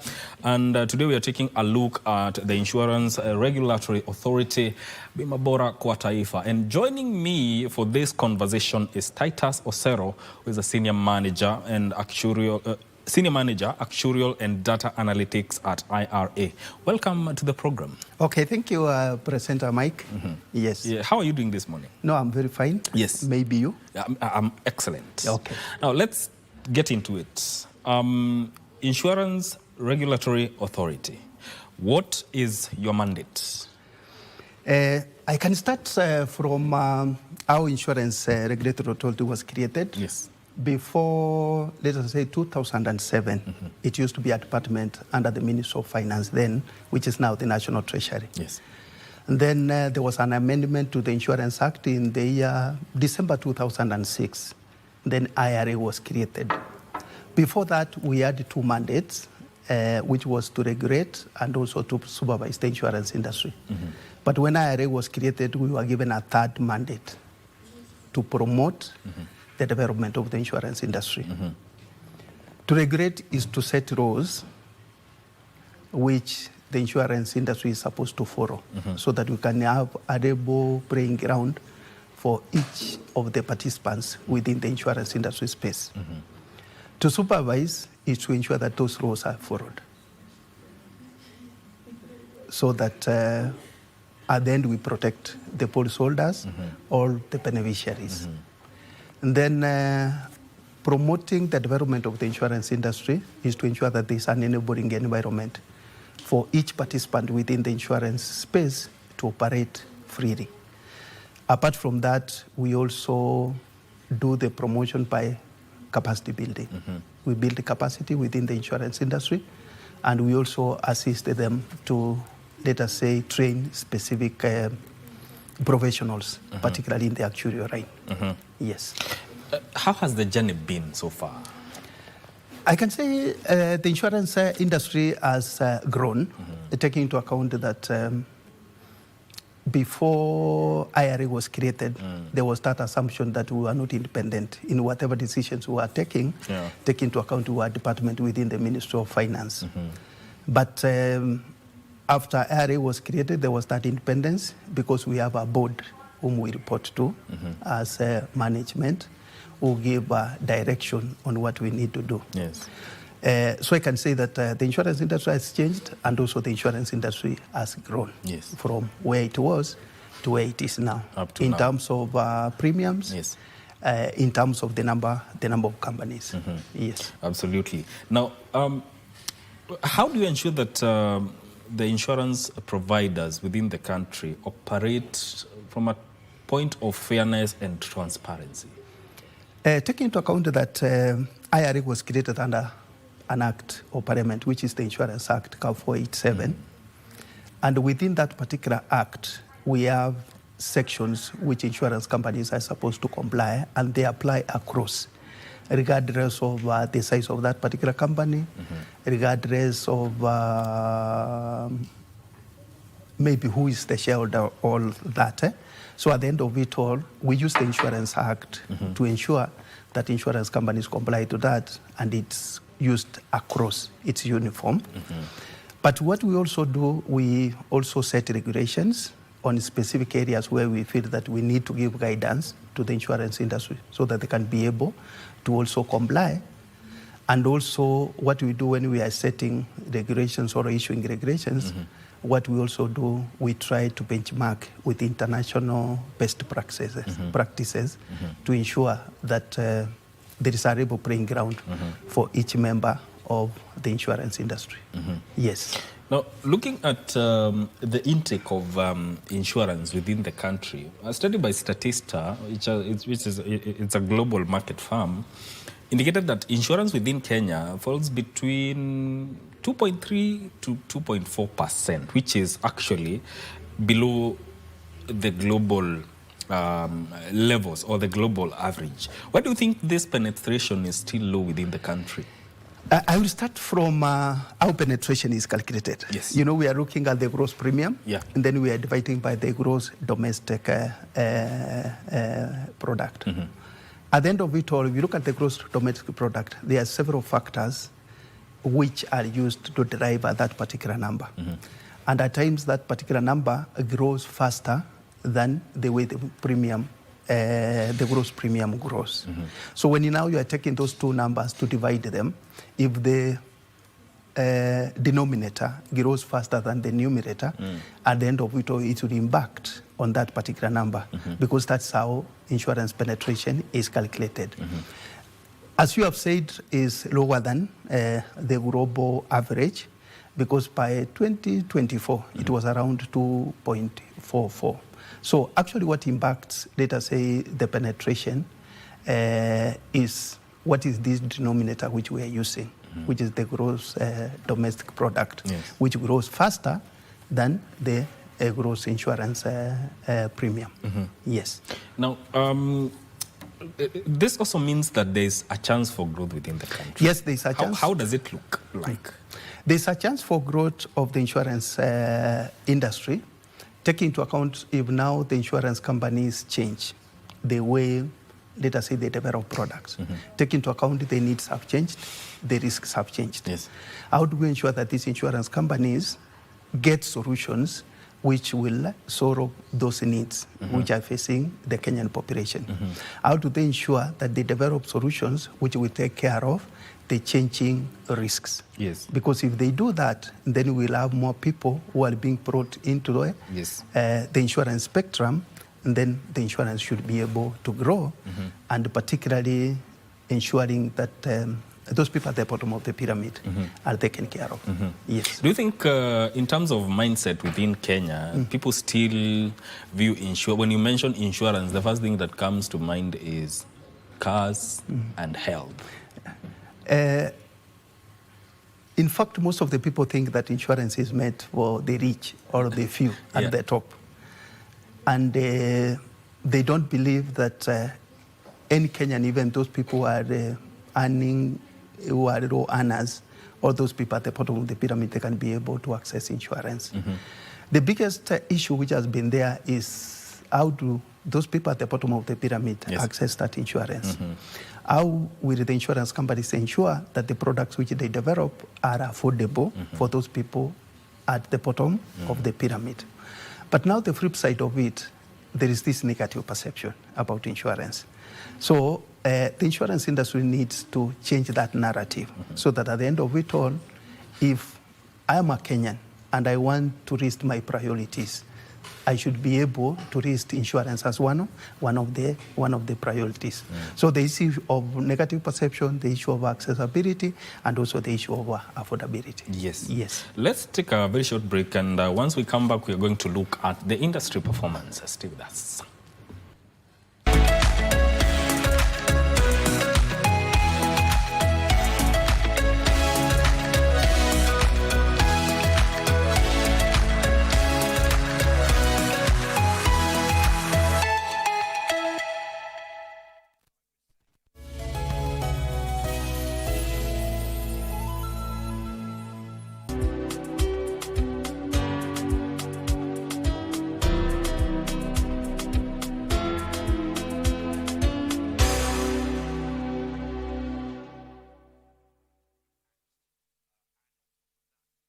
Looking to advertise on KBC? KBC announcement services are now available on eCitizen.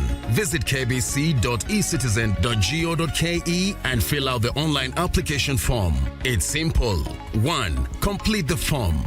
2. Upload required documents. 3. Receive a quotation based on word count. And 4. Get notified via SMS when your announcement is ready. Please note, clearly indicate the type of announcement, service station, and all relevant details. 2. All applications must be made online only. Manual submissions will not be accepted. And 3. Announcements will air after news bulletins. For assistance, reach us on email ecitizen@kbc.co.ke or use our social media handles, Facebook, your Facebook account, and X at your X account. Or you can call us on 0723 892 654 or 0734 780 124. KBC announcements. Simple, fast, and digital. Friday night again. Greetings in the name of the Most High Jah Rastafari. My good name is Marley Moses, the Positive Warrior, alongside... Yes, sir, DJ D-Rage, the baddest. Each and every Wednesday from 10 p.m. on KBC Channel 1 TV. Tunakuletea the biggest reggae party in 254 in a yard extra. Extra niceness of reggae music. Extra dose of entertainment. When the thing is nice, we have to do it twice.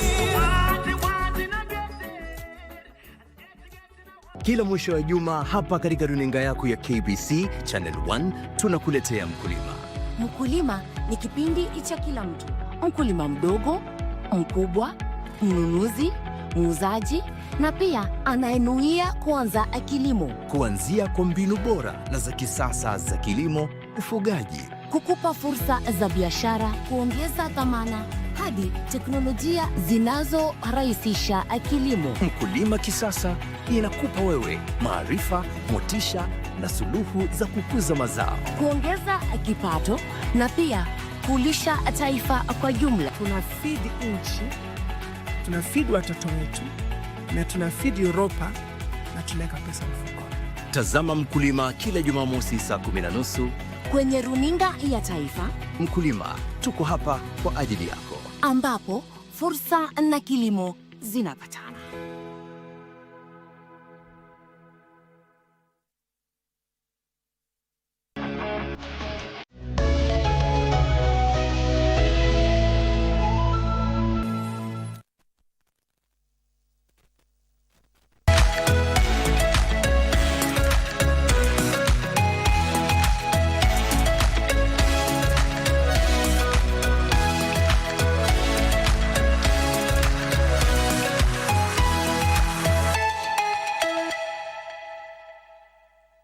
All right, welcome back. The conversation is about the Insurance Regulatory Authority within the country. And let's take a look at the industry performance. Maybe you would talk about some of the annual performance highlights and milestones within the sector that are there currently. Okay, thank you, Mike. I can say the insurance industry has grown tremendously. Looking at, if we take figures from 2019, the gross premium was around slightly over 200 billion. Yes. But by 2024, the numbers increased to almost 400 billion. And it has been increasing by double digit. Apart from the year 2020 because of COVID, yes, that's the time we had, let us say, the lowest increase in terms of gross premium, yes, which was around 3%. But on top of that is that we look at, let us say, the number of lives who are covered, instead of looking at, let us say, the insurance penetration. Also, that particular percentage has increased because we are looking at the population of Kenya versus the number of people who are covered. And that particular number has increased. At 2024, it was around 43% of the Kenyan population who are covered. Yes. Now, you know, every industry has their trends, which informs how things are going within that. What would you say are the current trends now shaping the insurance industry within Kenya? There are many of them, but the starting one is an accounting standard, or now insurance contracts are measured. Yes. Previously, it was IFRS for International Financial Reporting Standard 4, which was on insurance contracts and how those insurance contracts are measured. But starting from 1st January 2023, a new standard came into place to replace the IFRS 4, which we call IFRS 17, which changed the way insurance contracts are measured. And the thinking behind it was that how do we have uniformity on how the reporting is done, regardless of which industry you are. If you look at, let us say, a manufacturing insurance company, you should be able to compare, let us say, the account for that particular company with an insurance company. So the standard came into being 1st January 2023. So companies have been reporting using that particular standard. Annual audited accounts for 2023, and also annual audited accounts for 2024, and also the quarterly returns. And we have been assisting the insurance industry by training them to ensure that they are able to comply with that particular standard. And then there is the issue of ECG, environment, social, and governance. Where environment, it talks about if you are a company, how do you impact the environment? Social is about how do you treat the people? Is there diversity? Do you include them in whatever you are doing? And the governance is how that particular company is run. Both the diversity, is there accountability, and all that. Then the issue, the other issue is anti-money laundering. Anti-money laundering, I think you have heard of it. It has been there, ensuring that if I, as status, I want to buy an insurance product from an insurance company, particularly where I'm able to pay a single premium, let us say of 10 million, the insurance company needs to know the source of my funds. Where did I get that particular money? Which now I'm using as a lump sum to buy an insurance product, so that it's not, let us say, where you have that money, then you are bringing into the system to clean that particular particular amount. There is the issue of climate change, which I think everybody is aware of, which has been affecting the whole world. It's not only in Kenya. So insurance companies are cognizant of that, and we have been advising insurance companies to be able now to develop products to take care of the climate risk. There is the issue of cyber risk. Cyber risk has been a very serious issue, taking into account that some of the people are involved, they can ask for very huge ransom. So what we have done as a regulator, we have issued a guidance note to the insurance companies, telling them what policies we want them to put in place and procedures for them to be able to mitigate those cyber risks. And also, we require them to be reporting to us on a regular basis, particularly when they are attacked. Apart from that, is that we are also encouraging insurance companies to also develop insurance products which cover those cyber risks, so that the other companies within the Kenyan market, they are able to get insurance. Someone is asking, what are the myths and misconceptions people have about insurance, and also the insurance that you save with, but sometimes you don't get the money? Are there different types of insurance, and maybe an explanation? What is life insurance and how do people preserve them? Maybe we start with the myths and misconceptions about insurance. I think the key here is what I said earlier. There's a negative perception that even if I buy insurance, I might not be compensated when a claim arises. And also there was this issue of when you get a police document, you know, there are those fine small prints, which now at the time of a claim, that's now the time maybe the insurance company tells you that this is what is making us not to pay that particular claim. Yeah. But what we have done as a regulator, we tried to harmonize or standardize those policy documents so that at the end of it all, we ensure that the policyholders are protected. Yes. So we have standardized most of those policy documents. So to remove those small prints and to ensure also that that policy document should have at minimum a font of 12. Yes. So that at the end you can be able to read. Yes. Two, what we have done, we also go mashinani, where we talk to people and train the people, I can say, who matter in a community, so that they can be able to be talking about insurance, so that people can understand what insurance is all about and what insurance can do for them. So that touches on capacity building. Yeah, that touches on capacity building. So that if you go to the rural areas, at least there's somebody who will be talking about insurance. And there's a time we had a program where we were training 100 insurance agents for each and every county. And the intention was then that this was supposed to be the foot soldiers who would be talking about insurance in those counties. And what we did is that we trained the 47 counties, 100 insurance agents, and those who are supposed now to talk about insurance in those areas. So as I said earlier, the key here is that how do us as a regulator and also as insurance companies ensure that we change that narrative so that somebody knows, as I list my priorities, insurance is one of them, and when I get a problem, I should be able to be compensated. Yes. Indeed. Are you working with other countries or other bodies to ensure that you harmonize insurance within the region? And how does that partnership work, and how does it improve service?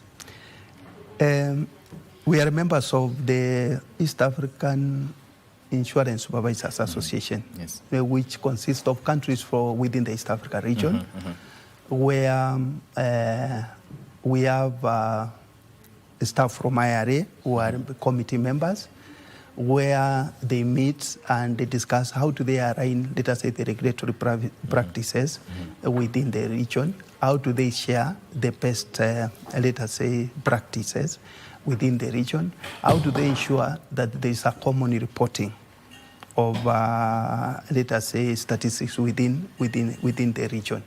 And when they are sharing information, you could find that how, let us say, company A is dealing with, let us say, claims. How do they handle their claims?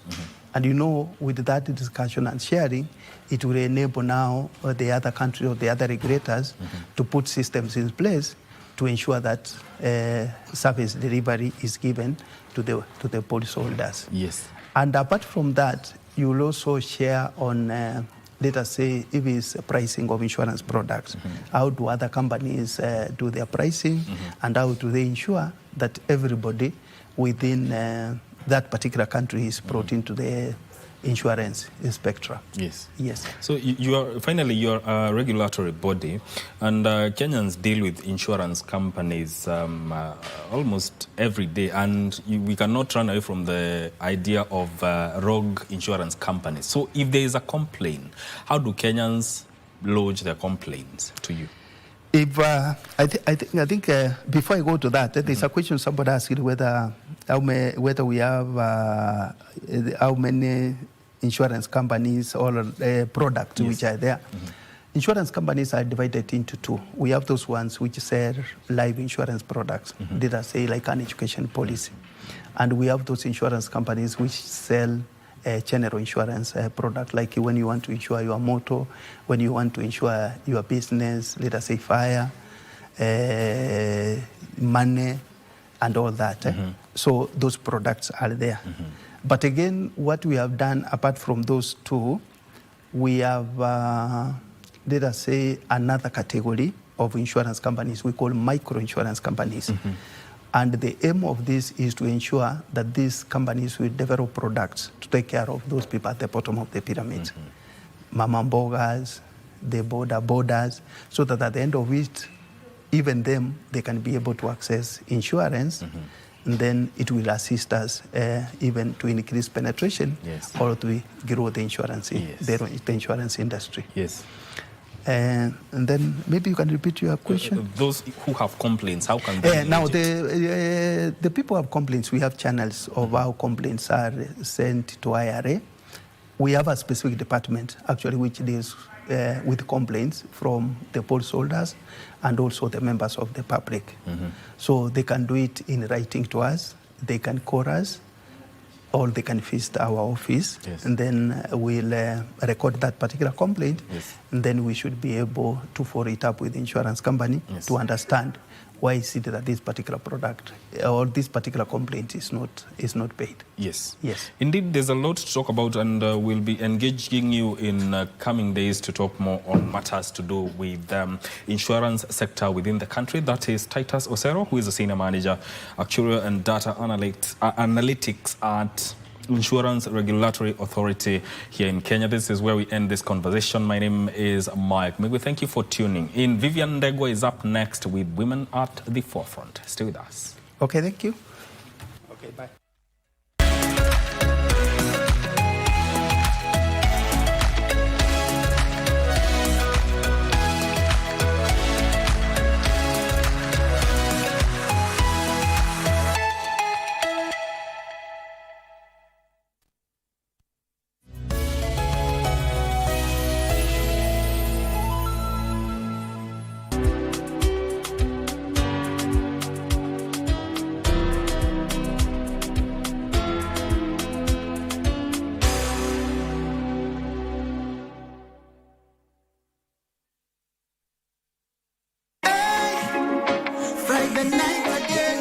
Greetings in the name of the Most High, Jah Rastafari. My good name is Marley Moses, the Positive Warrior, alongside... Yes, sir, DJ D-Rage, the baddest. Each and every Wednesday from 10 p.m. on KBC Channel 1 TV.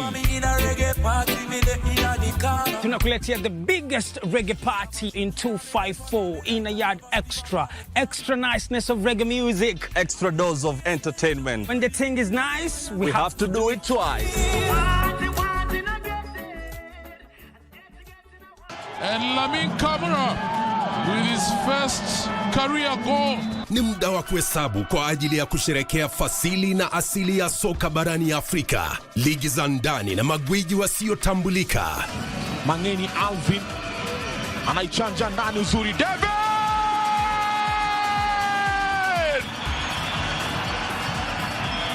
Michuano ya CAF ya mataifa ya Afrika 2024 ni njia ya kuzindua kupanua mtandao wa wachezaji ulimwenguni.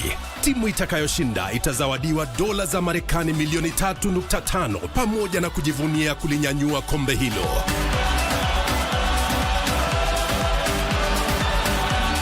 Pata manufaa zaidi kutoka kwa CHAN 2024 mubashara na kipute cha kipekee kwenye runinga ya KBC Channel 1, mwenzio wa dhati michezoni.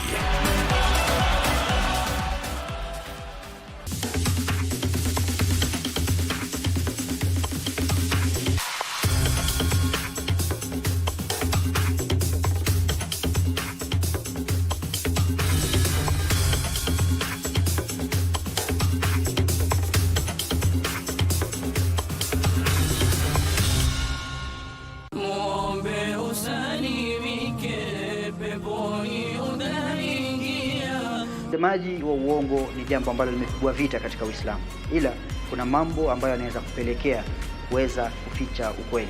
Maisha yake Nabii Ibrahim alilazimika kuficha ukweli mara kadhaa kutokana na sababu tofauti, zikiwemo pale Nabii Ibrahim alipoficha ukweli baada ya kuvunja masanamu yote yaliyokuwa yakiabudiwa. Kwa hivyo hili ni jambo ambalo kwamba kila Muislamu lazima afahamu malengo mahsusi aliyoletewa hapa duniani, kuwa si lingine isipokuwa ni kumwabudu Mola wake. Ni mwaliko wa kuishi kwa unyenyekevu, matumaini na moyo wa shukrani, kila siku, kila saa, kila pumzi. La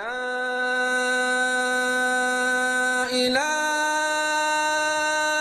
illa Allah.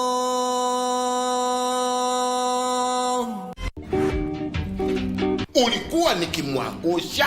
Uchunguzi ulifanyika na ukaonekana ni wewe ulimwangusha. Watu si wajinga, tunajua you people mnajifanyaga nyinyi askari na nyinyi si askari. Si alijitambulisha? Pingo na pingo. na pingu na mdomo tu. Asipokuwa na uniform siwezi mtambua. Akiwa bila uniform si polisi. Kutoa pingu ni kujitambulisha. Hakuwa amebeba, lakini we ni wa hiyo area. We anajua hiyo mtu ni constable. Am I a civilian? Yes you are. I'm a civilian. Yes you are. Am I pedestrian?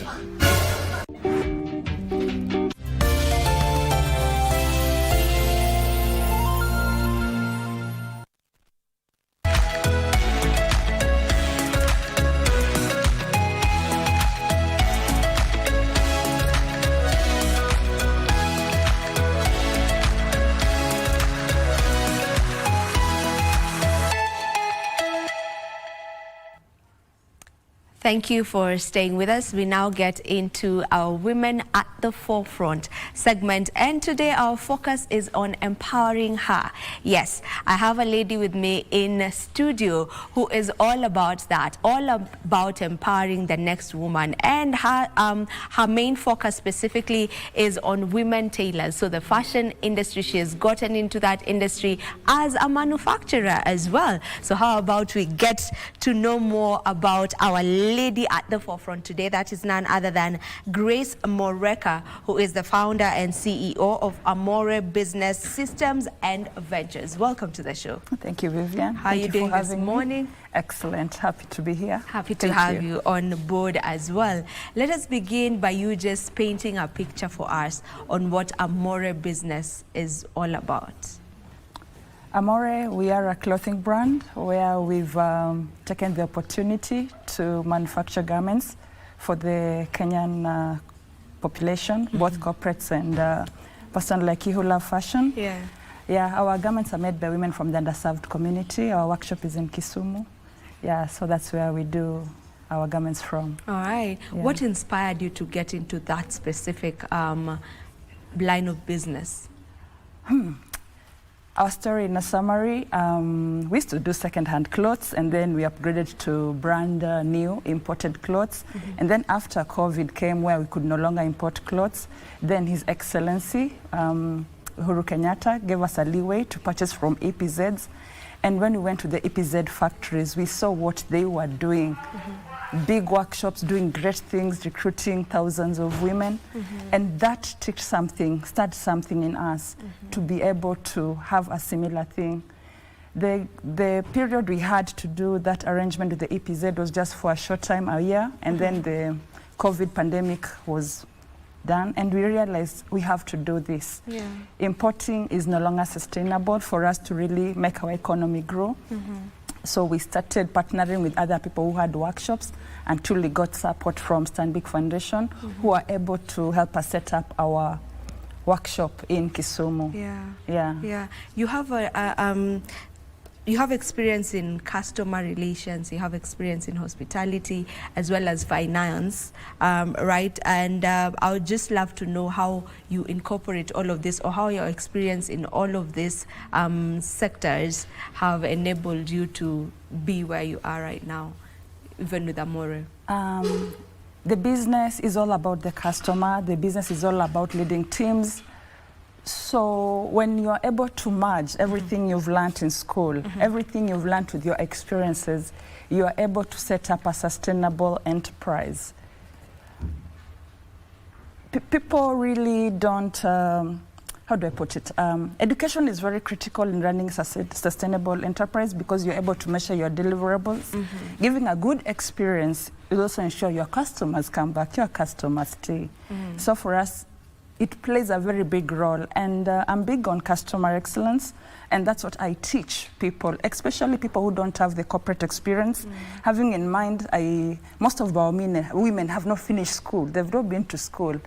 So when you try to go to their level to teach them the importance of customer service and customer experience, and that's what will bring our customers back. So with Amore, you also work on mentorships and trainings, just as you've mentioned briefly. How does that look like for you? What does it entail? And when you're finding these women tailors, where do you start? Where do you begin with them? As a social enterprise, and having in mind we're coming from rural Kenya in Kisumu, There's so many women. The population is there. It's present. There's so many unemployed youth.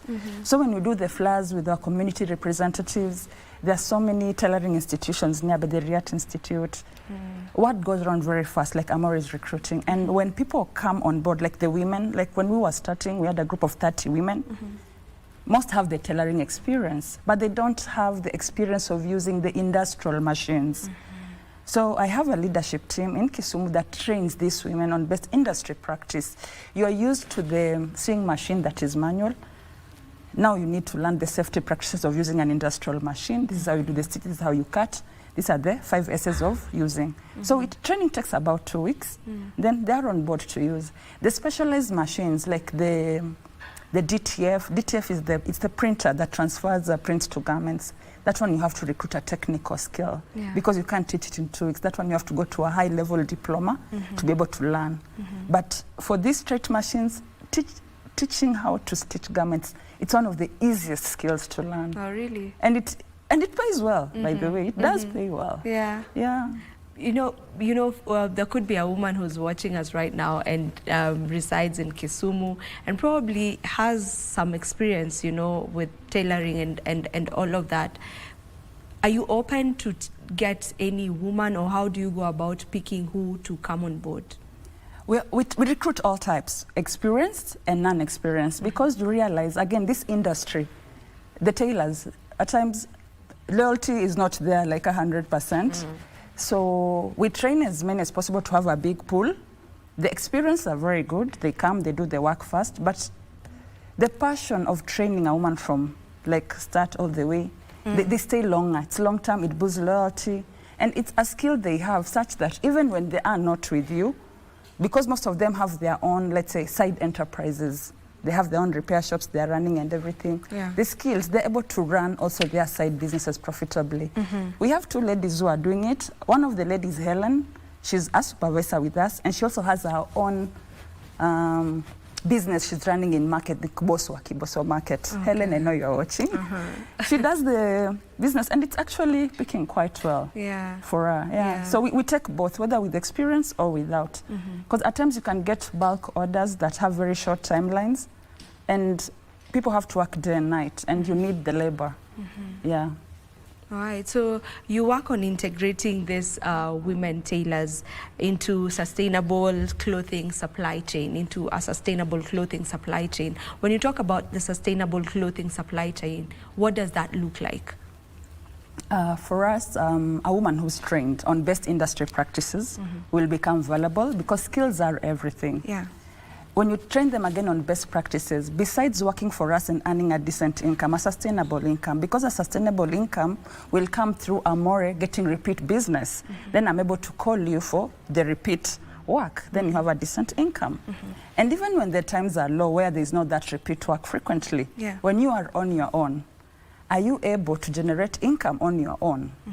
You understand? So when you have these skills of selling, communication, customer service, basic money, even managing your own resources that you make, because those are trainings we give our workers for free. They'll be able to even stand on their feet. Because as a business, we are all about leaving you better than we found you. You need to come with skills so that you say, hey, I came with Amore knowing nothing, but this is 1 year later. Look how valuable I am. What is the most rewarding part of your journey so far?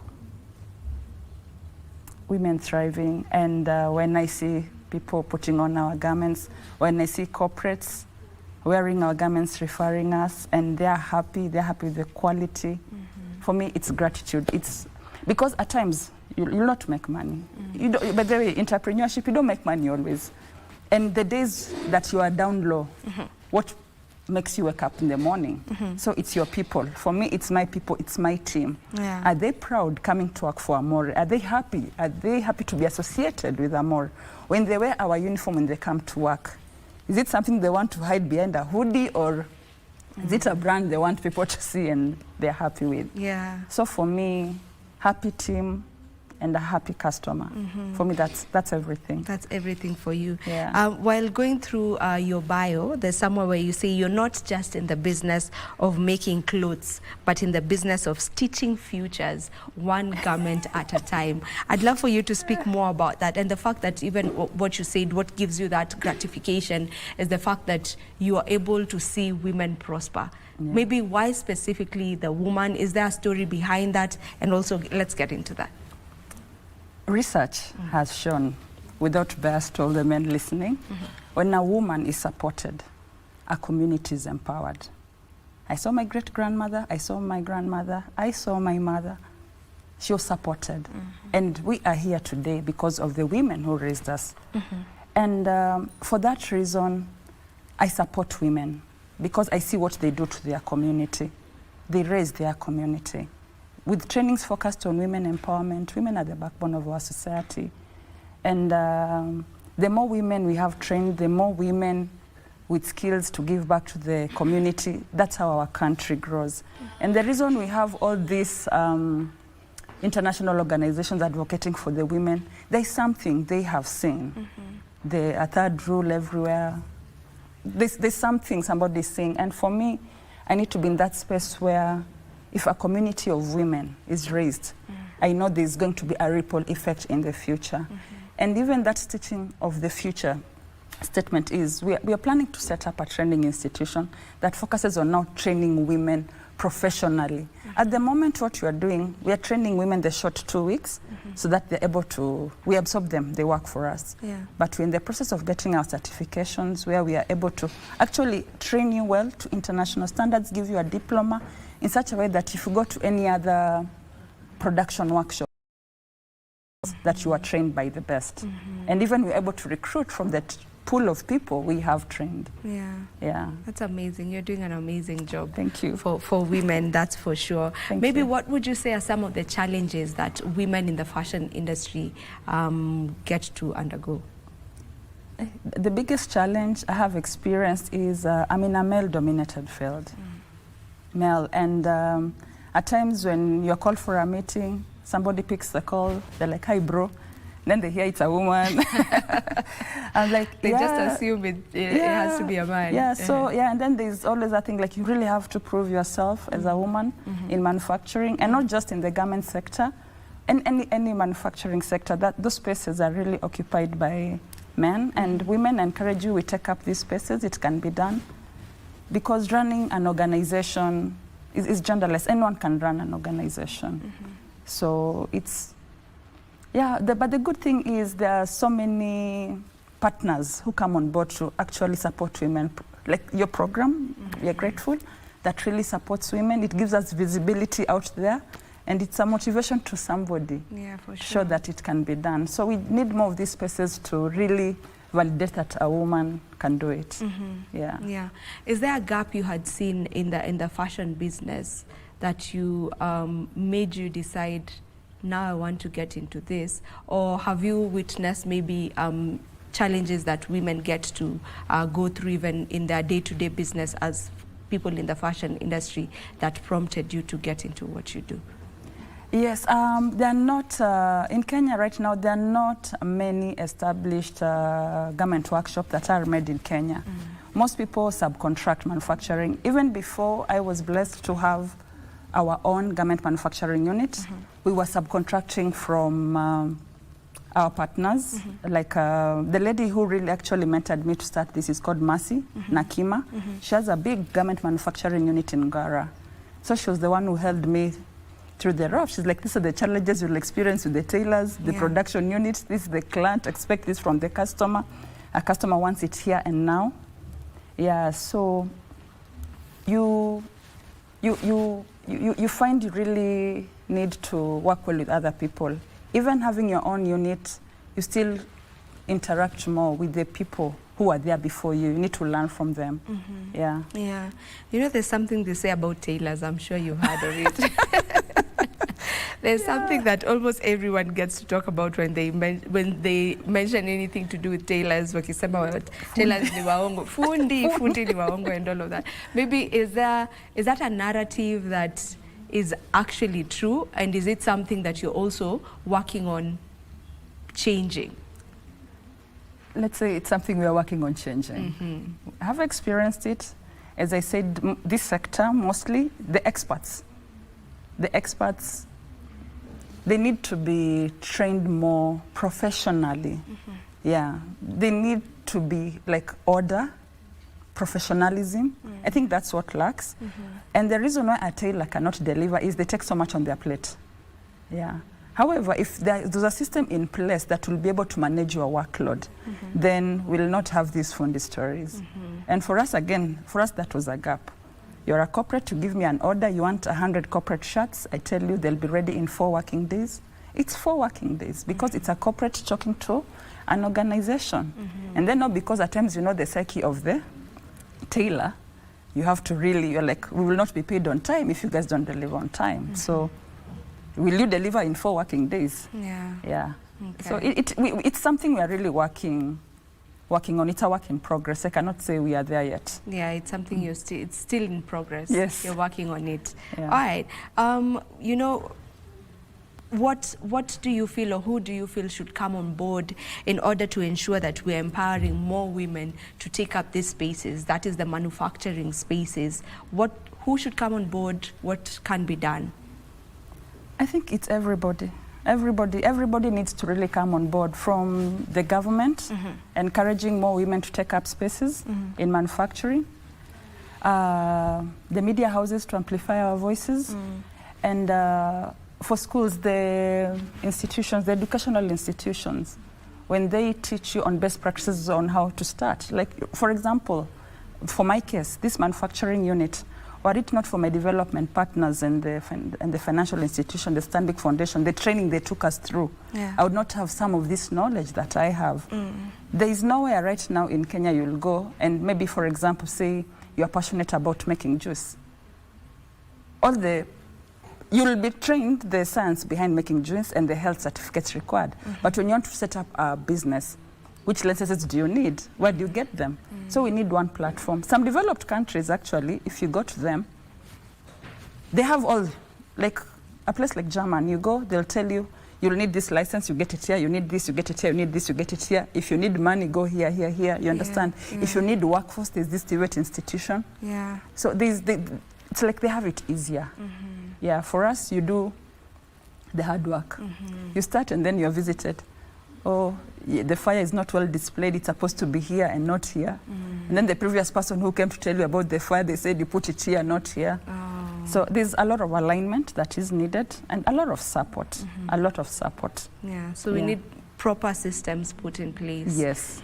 In order to ensure that, you know, more people are getting into these industries, into this business, so that we can be able to grow our economy. Right? Now, speaking of fashion, it is one of the biggest pollutants in Africa. Yes, let's talk about it. It is there. Research shows that it is one of the biggest polluters of the environment, specifically in Africa. I know you work on fabric recycling, you know, and ensuring you have lowest design practices. Can you get deeper into that? You know, what are you doing as a More to ensure that, you know, we are trying to change the narrative? You'll realize pollution in Africa, and especially in Kenya, comes from the second-hand garments. What makes a cloth last longer is the number of wash cycles it has done. For example, when you get a brand new dress like Calvin Klein or Gucci or whichever brand you like, it has to undergo 50,000 washes for it to be like it has reached its useful life. We are a big importer of second-hand clothes. These clothes have already, they're almost in the end of their useful life from the countries you're getting them from. So when they come to Kenya, you get your second-hand garment, it goes to the West. However, if you are able to do brand new locally, we go to Sunflag, we go to Rivertex, we buy our fabric, we do our corporate shirts. By the time you do your 50,000 washes, the shirt has served you for 4 years, 5 years on average, as compared to when you import a second-hand that will last you one. The second-hand garments, they go to our landfills, we increase our carbon emissions. Again, when you import garments like from all over the world, carbon footprint is there. So when you buy locally, we are reducing that. We're working to reduce on our carbon footprint to make our our environment better. So for us, I really encourage my team members to have zero waste.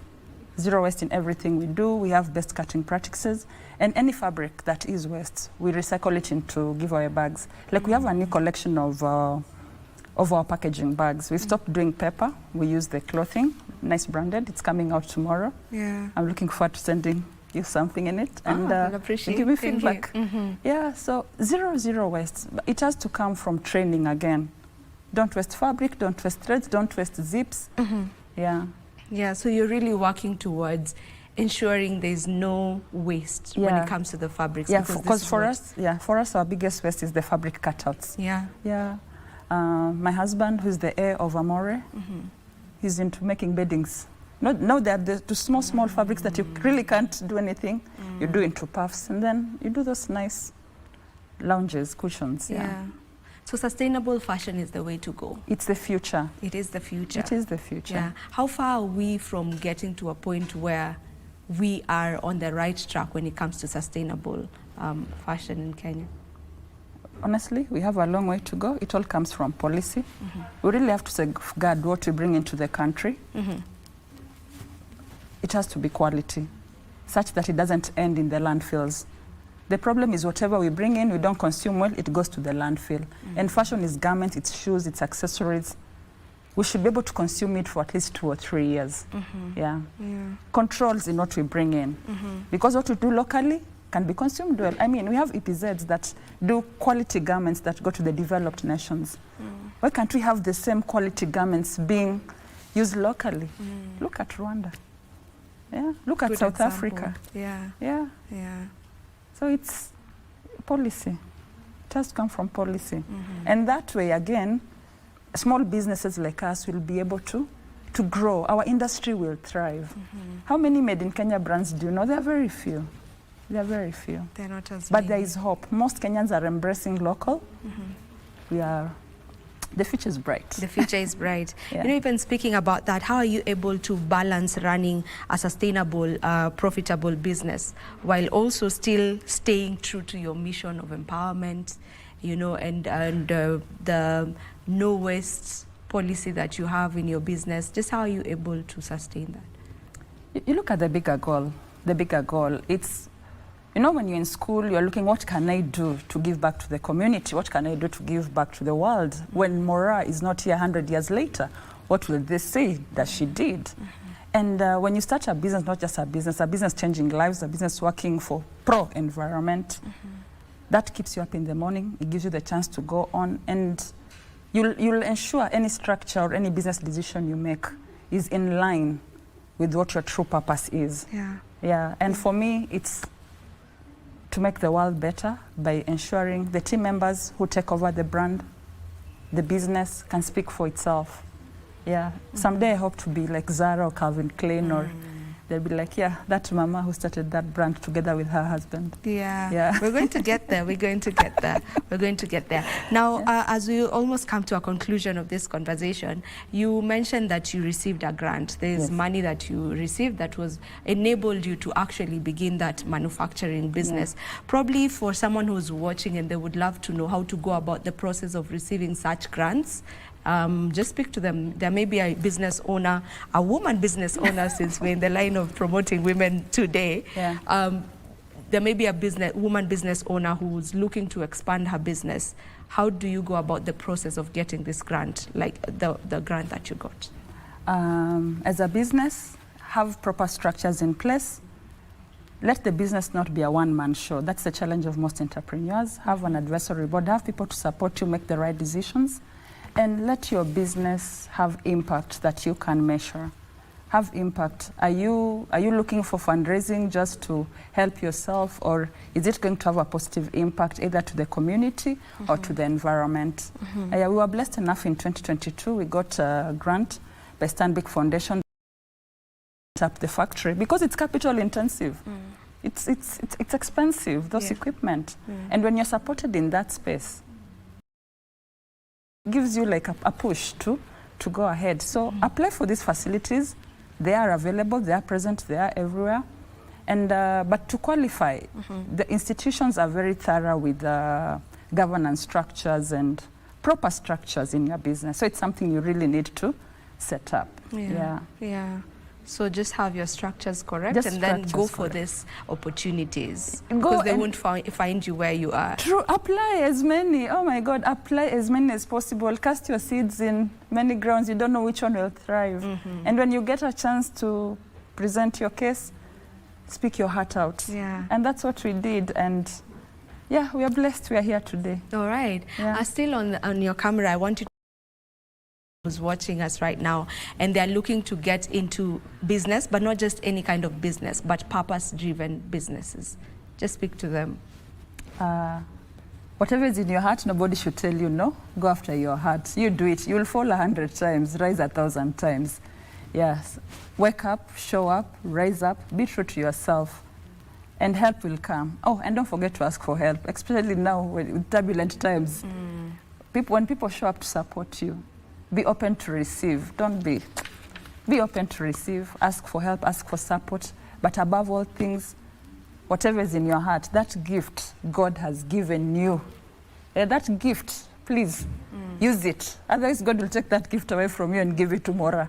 So that gift that you have, that talent that you have, go out, nurture it, exploit. You don't know who is looking at you for inspiration. Yeah, that's my encouragement to you. Live in your gift and live in excellence. Amazing. Thank you. Thank you so much for gracing our show today. And also, congratulations and thank you for the good work that you're doing for women in Kisumu. You work with so many of them, and I know it helps put food on their table. So you're doing an amazing job, and that's why you are our woman at the forefront today. So thank you. Thank you so much, Vivian. Thank you for having me. All right. This is where we get to end this particular segment, as well as Good Morning Kenya for today. My guest today was Grace Moreka, who's the founder and CEO of Amore Business Systems and Ventures. My name is Vivian Degwa. Do enjoy the rest of your viewing. See you tomorrow, same time and place, God willing. Goodbye.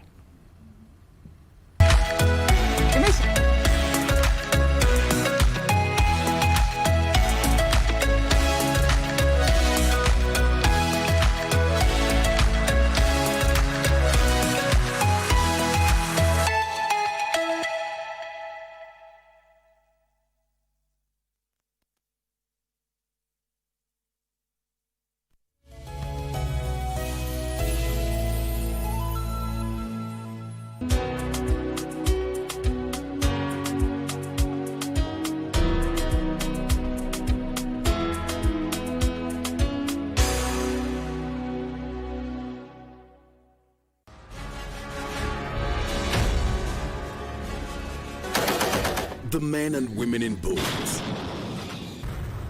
they are commanded to defend and protect the sovereignty and territorial integrity of the Republic of Kenya. Their bravery knows no limits. Make a man go through the wall without breaking the wall. Laziness, it is not in our vocabulary. But what are their stories, their tales? Military Tales, every Saturday at 9 p.m. with Ben Troy and Joey.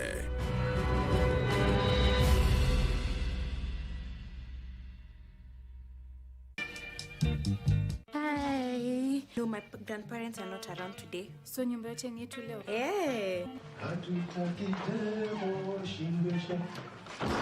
Hey, kwani wewe ni shetani bebe? Mbona kujani kijani? Let's prank call our principal. Hello. Is this Mrs. Wafula? Amekata. Yeah, babe. You! What did you do? I've asked a question! It was her idea. Do you know the pain you've caused her? I told it was a bad idea. Yaani nyinyi Gen Z mnachukulianga aje? Afwan tunaweza ongea. Unajua nani? Leta hiki kitu hapa. Hiyo tabia yenu ya pita pale. Nikupata tena. Haya, umeamua kupiga patrol hapo? Simi niko kazini. Mboka gani? Yenye ulipwi? Ni mbaya na hotel. The world of governance is vast and can be alien to the ordinary man on the street. Critical issues are going to be discussed. From white papers to policy positions, it is easier to get lost in the labyrinth of words. Inside Government takes you to key global metropolis where critical decisions are made and where policies are crafted. We interview policymakers and senior government officials to highlight and enumerate government policies and projects. We take a deep dive into the underbelly of complex red tape to demystify policies across the country, across the world. Join me, O'Brien Kimani, on Inside Government, only on KBC Channel 1.